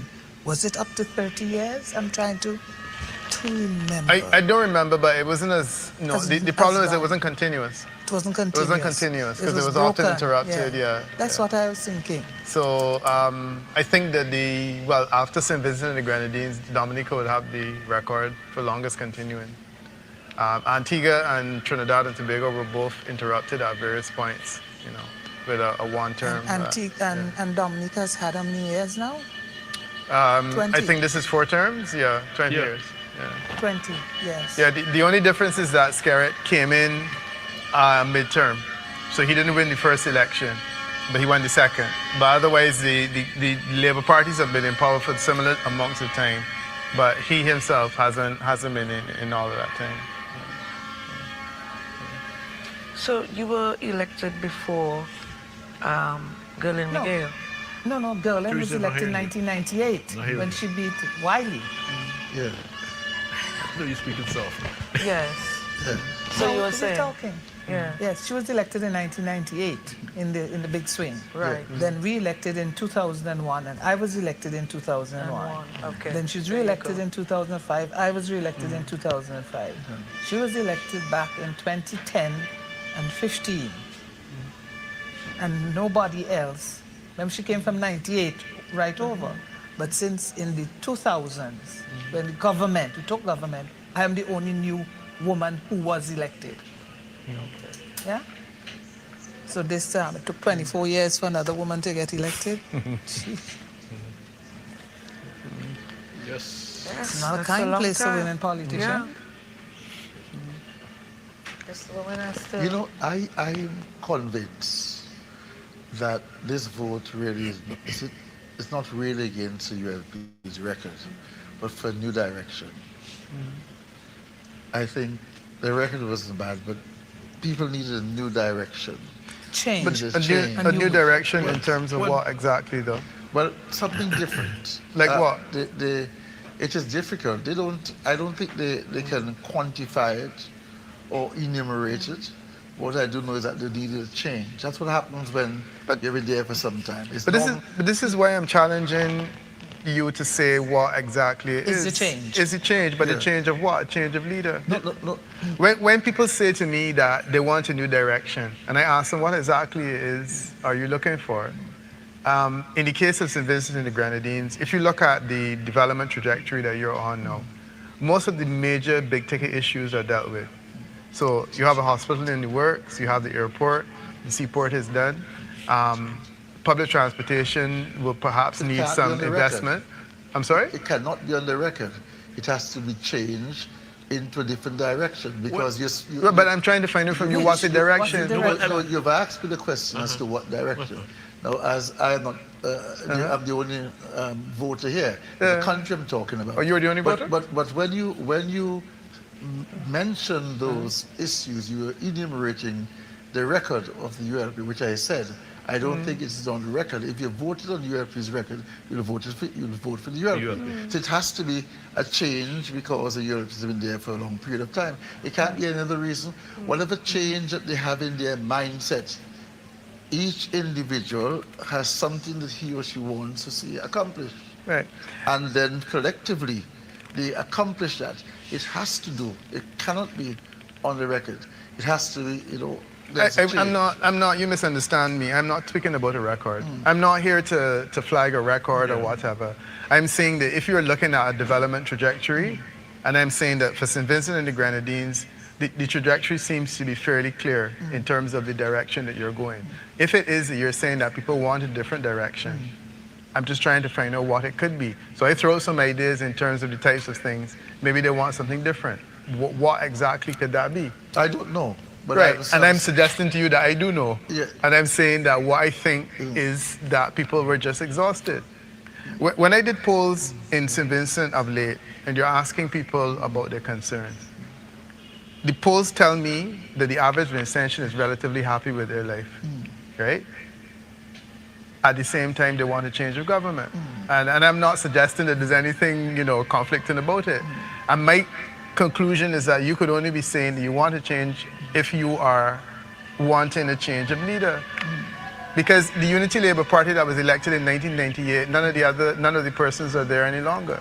It's a completely different slate. If I may, if I may, I think the crux of the matter is that, and I think, and that's why I say, like you said, people can be on what the government has done. People, I got the impression, have gotten tired of the leadership of Dr. Gonsalves. And it's something that he would probably find very difficult to accept, because he would probably say, look, I've done all these great things.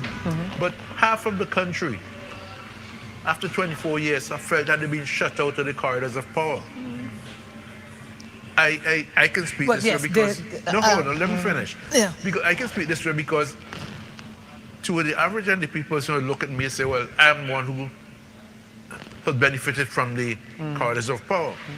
But I think I've gotten my ears to the ground enough to understand that, and people, I think Vincent just have a sense of what you call fairness. Like, it's too much. You've been there so long. And so when you tell them that, look, your life is better, and I heard Dr. Gonsalves arguing and pushing that our human development index and all that kind of thing. But people, like you said, people don't even know how well they're doing. That. No, they don't want to understand that. All they know, he's been there a long time. It's just like that. That's the point I'm making. Yes. Which is, and that is, to be the question then comes down to whether it is legitimate for someone to say they would like to have a different leader after 25 years. I think it's perfectly legitimate. Yeah, I think certainly in the United States of America, it's legitimate for them to say they want a different leader every 10 years. Yeah. Well, every 8. Every 8. Right? Every 8. Right, precisely.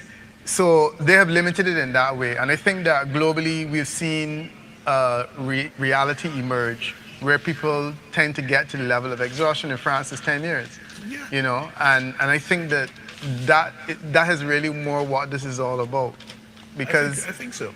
When you talk about development alternatives and stuff like that, I am struggling to understand what exactly it is. Well, Peter, that's why when I said when you look at the NDP's platform, if you really question what they're pushing, it's vacuous. It's really empty. No, but I give you this in 60 days and that kind of thing. And it sounds great to people because you're tired of these set of people like Grenadines and them who get in all the money for the last 24 years. That's the perception, It's not necessarily an accurate perception. No, it don't have to be accepted. No, it's the perception. But perception is reality. Yes, perception, yes. Perception is reality. When a voter sits down, he's not sitting down to work out, boy, is it really accurate? Yeah. It's just a feeling. You know that, unfortunately, the media doesn't really engage on a lot of the regional things as they should. And somebody didn't realize that I held a position on the treaty as Speaker of the OECS. What was that? They thought that I was... What was that? They keep that, what was that? And so they thought that I was elected or put there by a political party. So, they had recently had to be made aware. No, it's... But people don't know and don't care about that. They don't. It don't change what they put in the pot. See this person. It don't change what they put in the pot. One of the things that I learned over and interestingly enough, I got into political consulting the same year that Dr. Gonsalves got into certainly 2001. 1998. 98. Right. One of the things I learned is that it's always a bad idea if we say people don't care about that type of thing, but we believe that they should.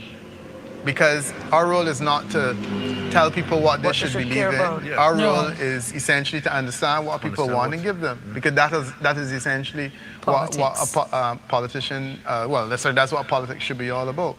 So I've given up this thing of saying, well, maybe people should be. Like voting, for example, people are at the stage where they're saying, oh, too many young people are not voting. They should vote. And I'm saying, but then why should they vote? They will vote if they want to. If they want to. If you don't motivate them to want to vote and they don't vote, then it's at you, not them. 1984. And it's a good time for us to go and get some more results. We pick this up. We do have some results. We are looking at polling station A.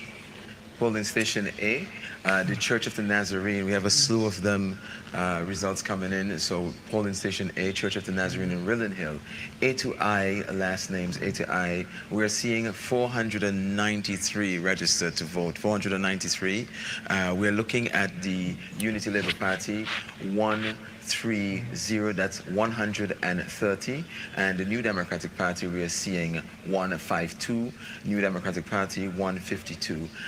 IND represented by Doris Charles, we are seeing 4 cast ballots. We were seeing 287. Reject 1. This is an independent individual, Doris Charles, who is running. We are seeing A1, the Church of the Nazarene again, J to Z. We are seeing 480 persons registered, 480 registered, 133, the Unity Labour Party, 133, Unity Labour Party. The New Democratic Party, we're looking at 130. We have 3 for the independent runner, we're seeing 3, and for cast, we're seeing 270. Rejects, we're looking at 4. We skip right over, jump right over, we're looking at D, polling station D in the community center in retreat, and we're going to go down to D1. That's A to J. We're seeing 358 registered, 107, the Unity Labour Party, 107, and 103, the New Democratic Party, 103, New Democratic Party. We're seeing 0 for the independent runner. 1, we're seeing in total cast 211. That's 211. 1 reject. D1, same retreat. We're looking at K to Z. We are seeing 331 registered. 108 for the Unity Labour Party. 9090 for the New Democratic Party, while the independent Doris Charles 0. 199 cast ballots. We are looking at 1 reject here. We're skipping over to F, which is at the government school in Kittels. The government school in Kittels, we are seeing 561 registered to vote, and we're seeing 115, the Unity Labour Party, 115, the Unity Labour Party, while 212, the New Democratic Party, 212, the New Democratic Party, 1 for the independent runoff, Doris Charles, 1, and total cast ballots here is 329. We have 1 reject. We're going to go right on over to F2, the government school again, P to Z, we're seeing 538 registered, 110 for the Unity Labour Party, while the New Democratic Party 214. We are looking at 2 for the independent Doris Charles, 2, while the cast balance there is 327, 0 rejects in this polling station. We're seeing polling station G at the Methodist Church in Chauncey. A to H, registered to vote, 399. The Unity Labour Party, 125. The New Democratic Party, 120. Independent, 2. 248 cast, 248, 1 reject. We're going over to H1. That's at the secondary school in Camden Park. Secondary school is surnames D to G, 302. We are seeing the Unity Labour Party, 34, and the New Democratic Party, 135, while the independent, 0. Cast ballots here, 169, 0 rejects. H2 in the same area of the secondary school in Camden Park, H to M, 487, 487. And we're seeing for the Unity Labour Party, we're looking at 64, 64, while the New Democratic Party, we're seeing 225, 225.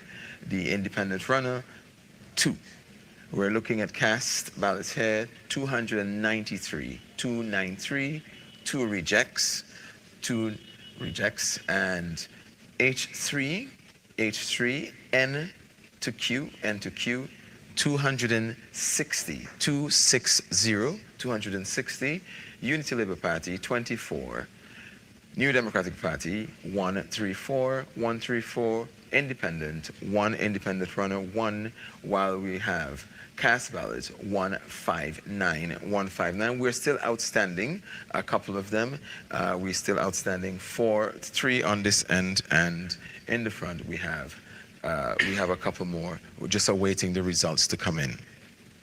We're looking at the graph. We'll see the graph shows 1,515. That's 1515 for the New Democratic Party, Nigel Stevenson, while the Unity Labour Party, represented by Grenville Williams, 950. That's 950.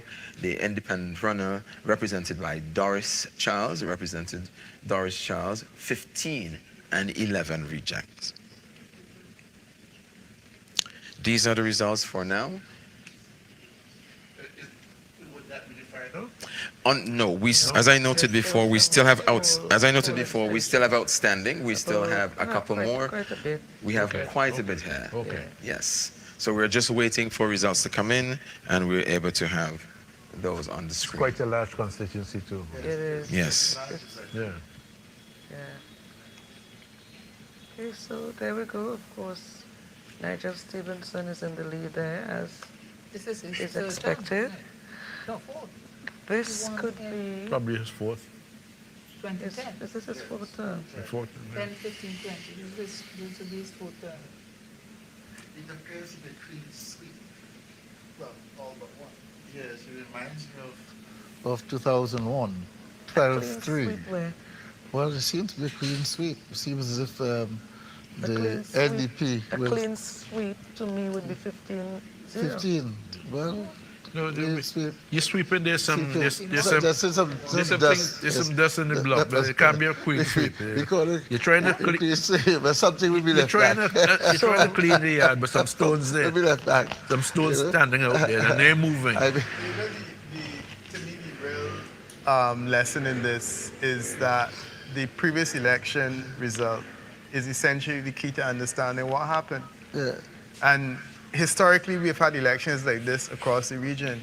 Barbados in 1981, we had an election like this that preceded the 1986 landslide.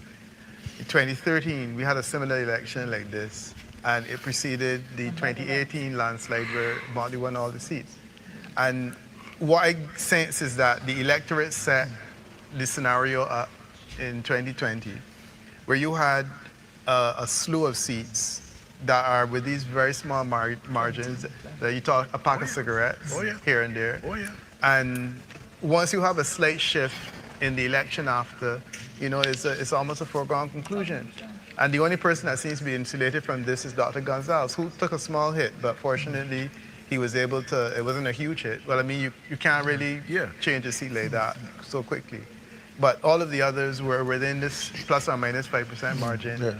And, it clearly has gone beyond the 1 or 2 that was needed. And it's now, what we could call political carnage.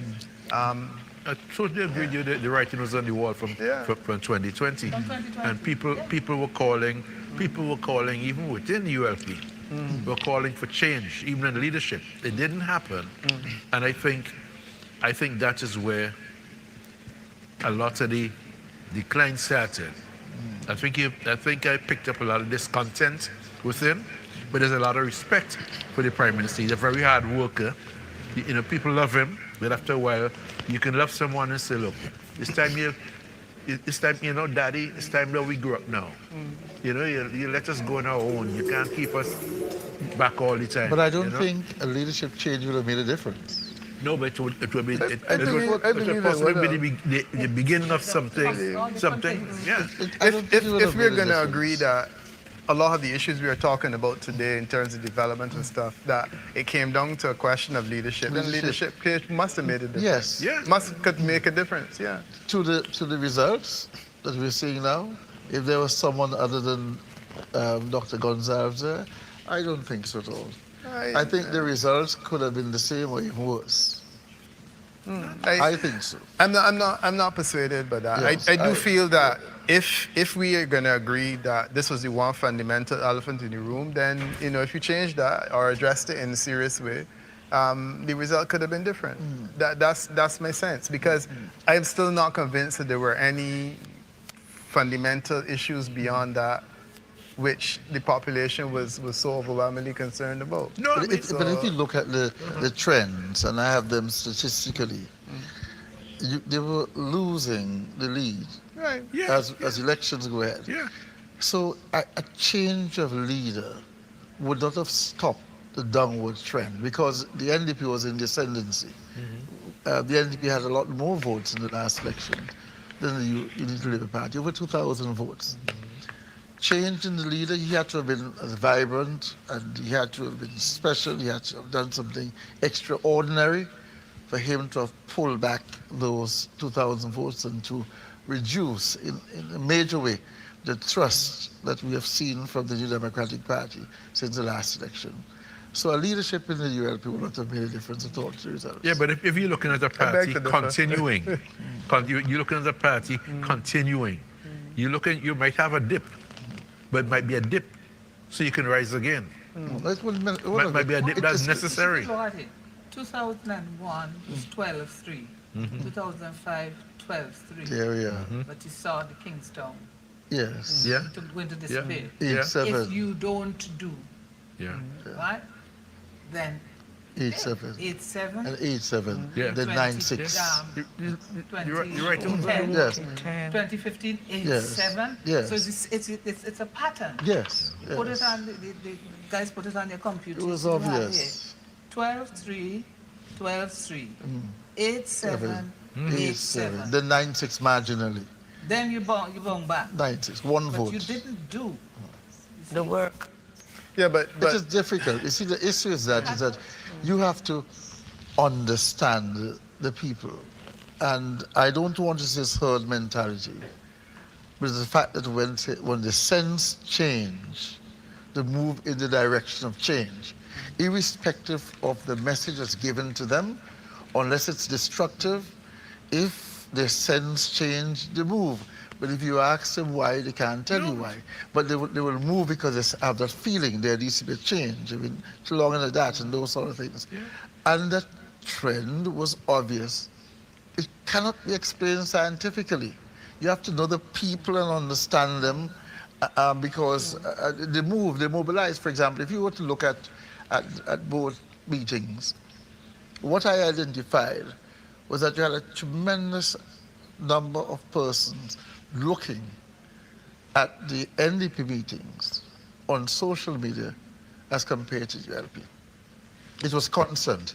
You move from one meeting to the next, you'll have more people looking at NDP. Online. Yes, online. So then you're thinking, so when that happens, they're trying to find out what's happening on that side. They're trying to get a message on that side, trying to hear. That's where they want to follow. They're following them because they prefer them. And there's no scientific explanation for that.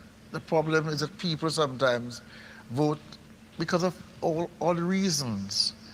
And when you come into the end of your tether or tenor, what will happen is that they'll just vote you out. I mean, we saw it with the NDP. Okay, we'll take some results. Yes. Come back. We do have some new results, and the results, we'll be looking at the entire of Western George. We seem to have all of the results in. So we will be starting from polling station A, which is the government school in Belmont, A to Z. That's registered votes 522. That's 522.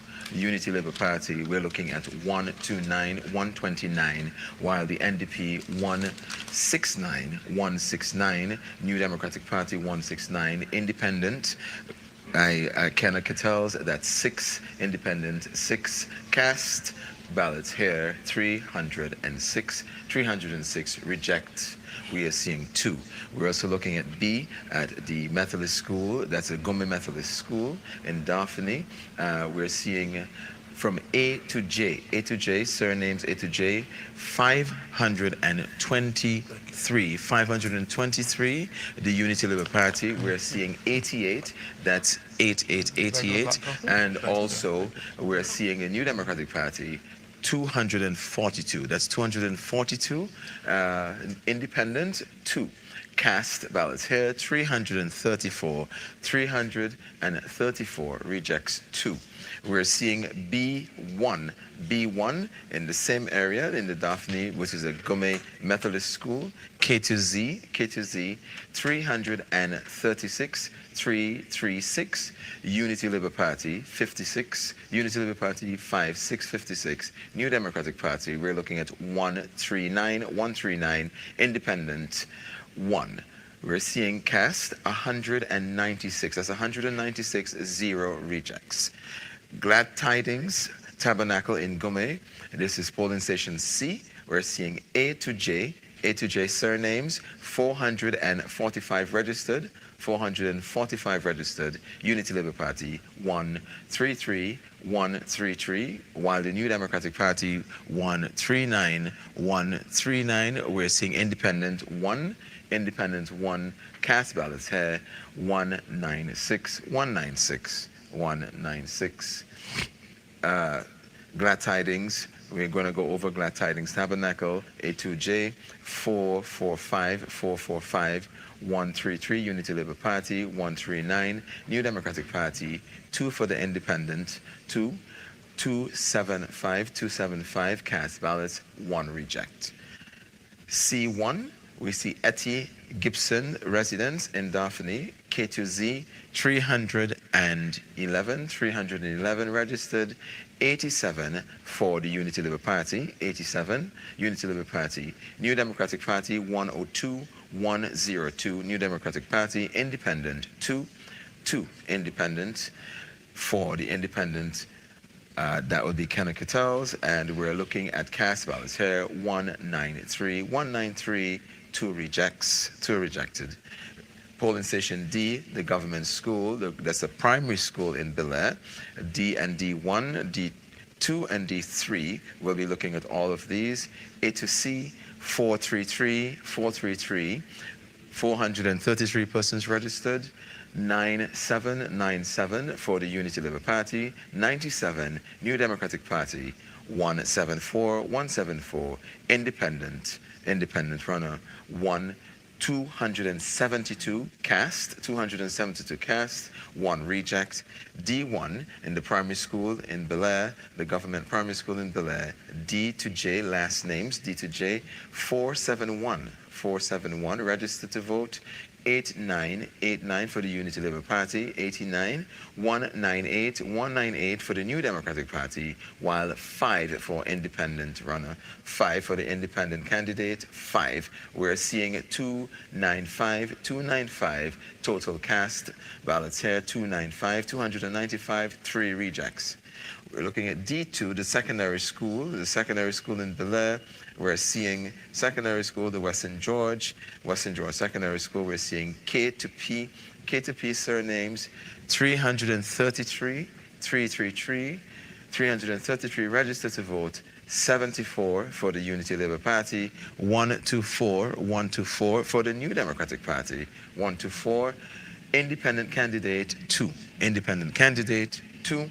We're seeing 201 cast ballots. 201 cast, 201, 1 reject.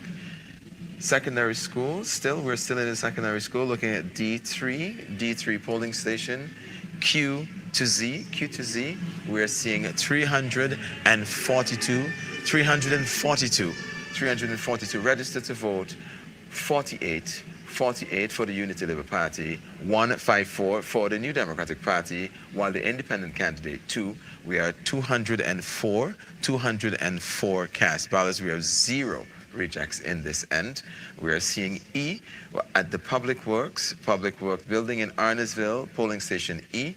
We're seeing A to E, 472 registered to vote, 119 for the Unity Labour Party, 119, New Democratic Party 154, New Democratic Party 2 for the independent candidate, 275 cast ballots, 275, 0 rejected.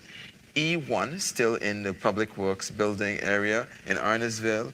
F to L, we see 473, 110 for the Unity Labour Party, 172, New Democratic Party, independent candidate 2, 289 cast ballots, 5 rejected, 5 rejects. We have E2 in the same area of the Public Works, M to Z, 508. We're looking at 116 for the Unity Labour Party, 116, while the New Democratic Party, 162, 6 for the independent candidate, 284 cast ballots, 0 rejects. We're continuing right around looking at F at the Evangelical Church in Dorsetshire Hill. A to Z, 555 registered to vote, 139 Unity Labour Party, 207 New Democratic Party, independent candidate 4, cast ballots 350, 0 rejects. We're looking at Juanita's Beauty Salon, G polling station G in Fountain, A to J surnames, 429, 118 for the Unity Labour Party, 118, New Democratic Party 136, while the independent candidate 6, cast ballots 261, 1 reject. We are continuing down, and polling station G1, Juanita's Beauty Salon, is still in Fountain, looking at K to Z. 354, Western George 354, the Unity Labour Party 99, the New Democratic Party 118, independent candidate 1, cast ballots 218, that's 218, 0 rejects. Polling station H, Braxton Building in Arnesville, and we're going to look at all H's, which is H1, H2, and H, A to F, 482, Unity Labour Party, 109, 165, New Democratic Party, independent candidate 2, cast ballots, 276, H1, Braxton Building, looking at G to M surnames, G to M, 423 registered to vote, 102 Unity Labour Party, 102 Unity Labour Party, and New Democratic Party 136, independent candidate 1, 240, that's 240 cast ballots, 1 reject. H2, we are at the Avesco Clubhouse, this is in Arnesville, N to Z, we are seeing 395 registered to vote, 395. The Unity Labour Party capturing 74, while the New Democratic Party 141, independent candidate 3, cast ballots 218, that's 218, 0 rejects. There were no rejects here. Last polling station I, Roy's Summer House in Villa, and we're seeing A to Z, 218 registered, 218 registered. Unity Labour Party, 44. New Democratic Party, 8080, 8080. Independent candidate, 2. Independent candidate, 2. We're seeing cast ballots, 127, 127, while we have 1 reject in that area. We'll be looking at the graph at the same time. 2,912. That's 2,912 for the New Democratic Party. That's Kashaka Cupid, represented the New Democratic Party, while 1,831 representing the Unity Labour Party, Curtis King. Curtis King, the independent candidate, represented by Kenna Kittels. Kenna Kittels, 52 votes. We are seeing 20 rejected, 20 rejects here. We can declare that this seat has been won by the New Democratic Party in West St. George. It's done very well, extremely well, Kashaka. Surprisingly well. Don't think anyone expected him to do so well, but really, you mentioned something earlier on. You're looking at the trend, the 12-3, 12-3. You know, Vincentians would give the winning party in these circumstances some time in office. It did in 1984, and the NDP spent 17 years. And now it did to the ULP, to the NDP, and the ULP spent 24 years. I don't think unless something has changed drastically that it will be in a hurry to remove the NDP out of office, given that trend. And not only that, the manner in which the candidates have performed, I think it's almost 1,000 votes, 1,008 votes, 80-odd votes he got in Western Georgia. No one anticipated that he would have done so well. It is rather remarkable that when you spoke to people who supported the Unity Labour Party, they were confident that they were going to win. When you spoke to people who supported the NDP, they were also equally confident that they were going to win. There was a difference. Yes. You notice the difference? Votes. Yes. You have to go out and vote. If you don't go out and vote, your confidence is misplaced. Yes. It's amazing. And you have a challenger who won his way up the ladder in a challenge. Yes. It was a 3-way challenge in the party, and he won his way there. And that kind of, when the wind of the smell of this challenger coming in, and you are a party that want to get in, people come out and vote. Yes. I wanted to take you up on something you said earlier about there's no science that you have to know people. Yeah. And I'm going to suggest that, notwithstanding the fact that we've seen Dr. Gonzalez lose tonight, there is no leader in the Caribbean that has demonstrated that he understands people better than him. Because regardless of what one may argue, 5 terms consecutively demonstrates a pretty comprehensive understanding of people. So I agree with you that it's not a science, it is an art. But I would also suggest that he's probably the best artist that the region has produced in a very, very long time. And it's a good time for us too. I had making a point earlier that there's a life cycle of political parties regionally. They usually starts with a bump where they win, and then they lose support. And invariably, they're out in 3 terms, right? The reality of St. Vincent and the Grenadines has been a controlled decline, and I've used that phrase a lot. Yeah. And it has been amazing the extent to which the decline occurs, but clearly Dr. Gonzalez can control it. And he's been able to demonstrate a fairly comprehensive control of it. The fact that he's lost control now, it doesn't mean that the last 25 years were not a lesson that political scientists have to study and understand. Because it's really fascinating. It's not like Dominica. If you look at Dominica, the well, a big part of the strategy for the Labour Party there is to decapitate the opposition. And that has happened frequently. I mean, an election was called, you know, while they were at the lowest ebb, and they're back on their back feet. The same can be said here, but nonetheless, the situation has been managed. So I just wanted to make a strong point that we should not see tonight as an indication that the last 25 years have not been outstanding. In many ways. But no one has said so here. And let me go. I know. I just say for purpose of conversation. Everyone has said Let's take some. Let's take some. We don't want to be here. We've been waiting for this for a long time. Okay. Let's take. Oh, nothing came from this yet. Results for East Kingstown.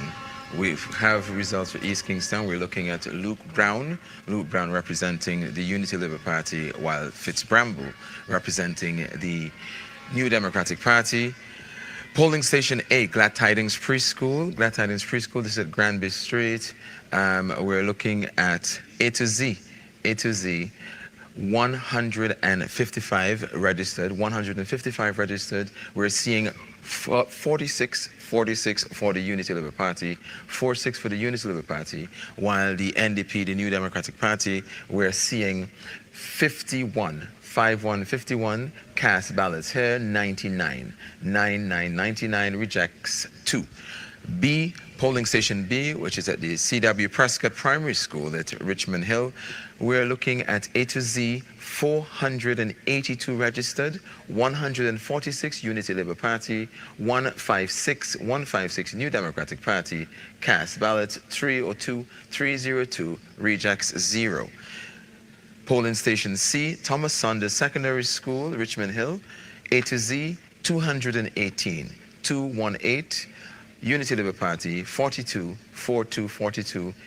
NDP, New Democratic Party, 80, cast, 122, cast ballots, 122, 0 rejects. D, we're seeing the Revival Center in Rockies, and we are noting A to Z, 397, Unity Labour Party, 96, New Democratic Party, 157, cast ballots, 253, 0 rejects. Polling station E, Community Center in Rockies, and polling station E1, we'll be looking at those two together. A to I, 367 registered to vote, 106 Unity Labour Party, 122 New Democratic Party, 228 cast, 0 rejects. E1, still in this community center in Rockies, J to Z, 375. We are seeing 93 Unity Labour Party, New Democratic Party, 133, 228 cast ballots, 2 rejects. Polling station F, Joyous Apartments, that's in Murray's Village, A to Z, 398 registered, 103 for the Unity Labour Party, 144 New Democratic Party, 249 cast ballot, 249, and we're seeing 2 rejects here. G, polling station G, Church of the Ascension, that's in Sign Hill, Church of the Ascension. A to I, surnames A to I, 520 registered, 154 for the Unity Labour Party, 158 for the New Democratic Party, while we're seeing 314 cast ballots. We're seeing 2 rejects in this area. G1, still in the Ascension Church at Sign Hill, that's J to Z. We're seeing 440 registered to vote, 90 Unity Labour Party, 164 New Democratic Party, 254 cast ballots, 254, 0 rejects. H, polling station H at the Sign Hill Government School, A to G, 512 registered, 91 for the Unity Labour Party, 218 for the New Democratic Party, 311 total cast ballots, 311, 2 rejects. 2 rejects, H1 still in Sign Hill Government School, L to Z. L to Z, we are seeing 505 registered to vote, 505. 86 for the Unity Labour Party, 243 New Democratic Party, cast ballots 336, 7 rejects. Polling station I in the Sign Hill Village Hardcourt, we are seeing A to Z 499. That's 499. 111 Unity Labour Party, New Democratic Party 206, New Democratic Party 206, 318 cast ballots, 318 cast, 1 reject. We're looking at East Kingstown, continue around to polling station J. This is at the Curriculum Development Unit in Richmond Hill. A to Z surnames 449 Unity Labour Party, 102 out of the 449 registered to vote, 102 Unity Labour Party, New Democratic Party 165 cast ballots 269 cast 269 cast ballots. We are seeing 2 rejects here at the Magistrate's House in Cane Garden. That's polling station K. We're seeing A to J last names. A to J, 554 registered to vote, 120 Unity Labour Party 120, New Democratic Party 185. We have 307 cast votes, 307 cast, 2 rejects. Still at Magistrate's House in Cane Garden, K1, K to Z, this is 458 registered to vote, 108 Unity Labour Party, 147 New Democratic Party, cast ballots here, 255 rejects, 0. We're down at the Technical College in Arnesville, polling station L, Technical College, A to G. We're seeing 371 registered to vote, 70 Unity Labour Party, 70 Unity Labour Party. The New Democratic Party, we are seeing 151 cast ballots here is 221, 0 rejects in this area. L1 still at the Technical College. We're seeing H2O last names registered to vote, 364 registered to vote, 80 for the Unity Labour Party, 119 New Democratic Party,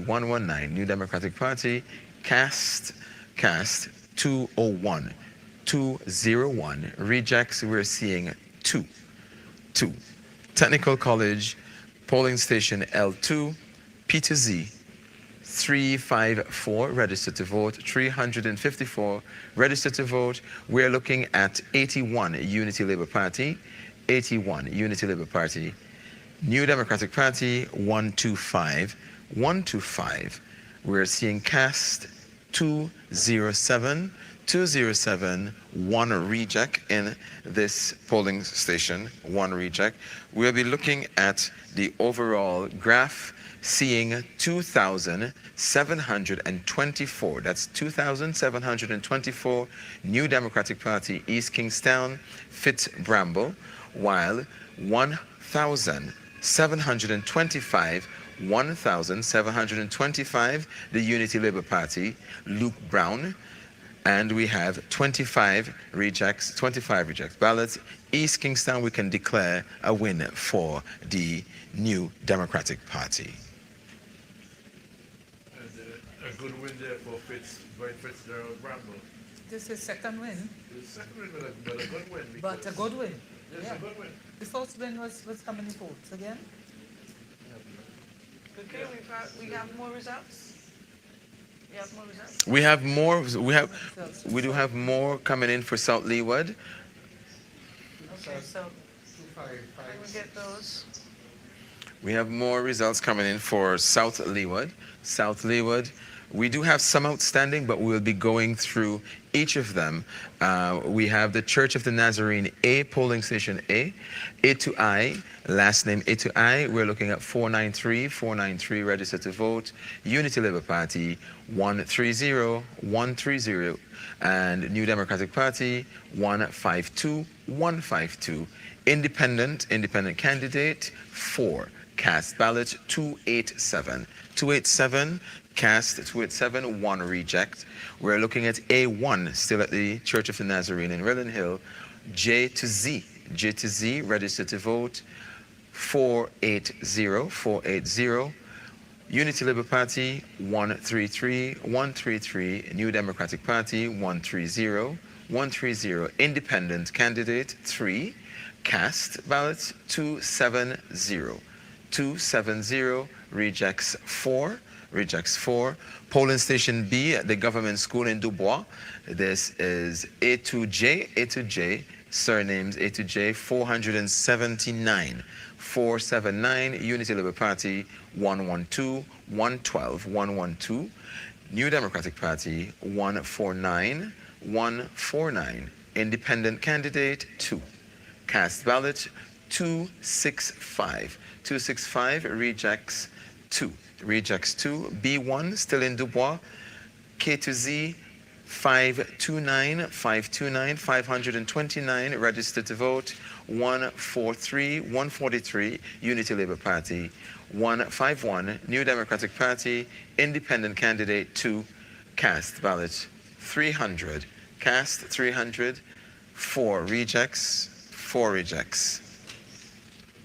We are looking at D, polling station D, community center in retreat.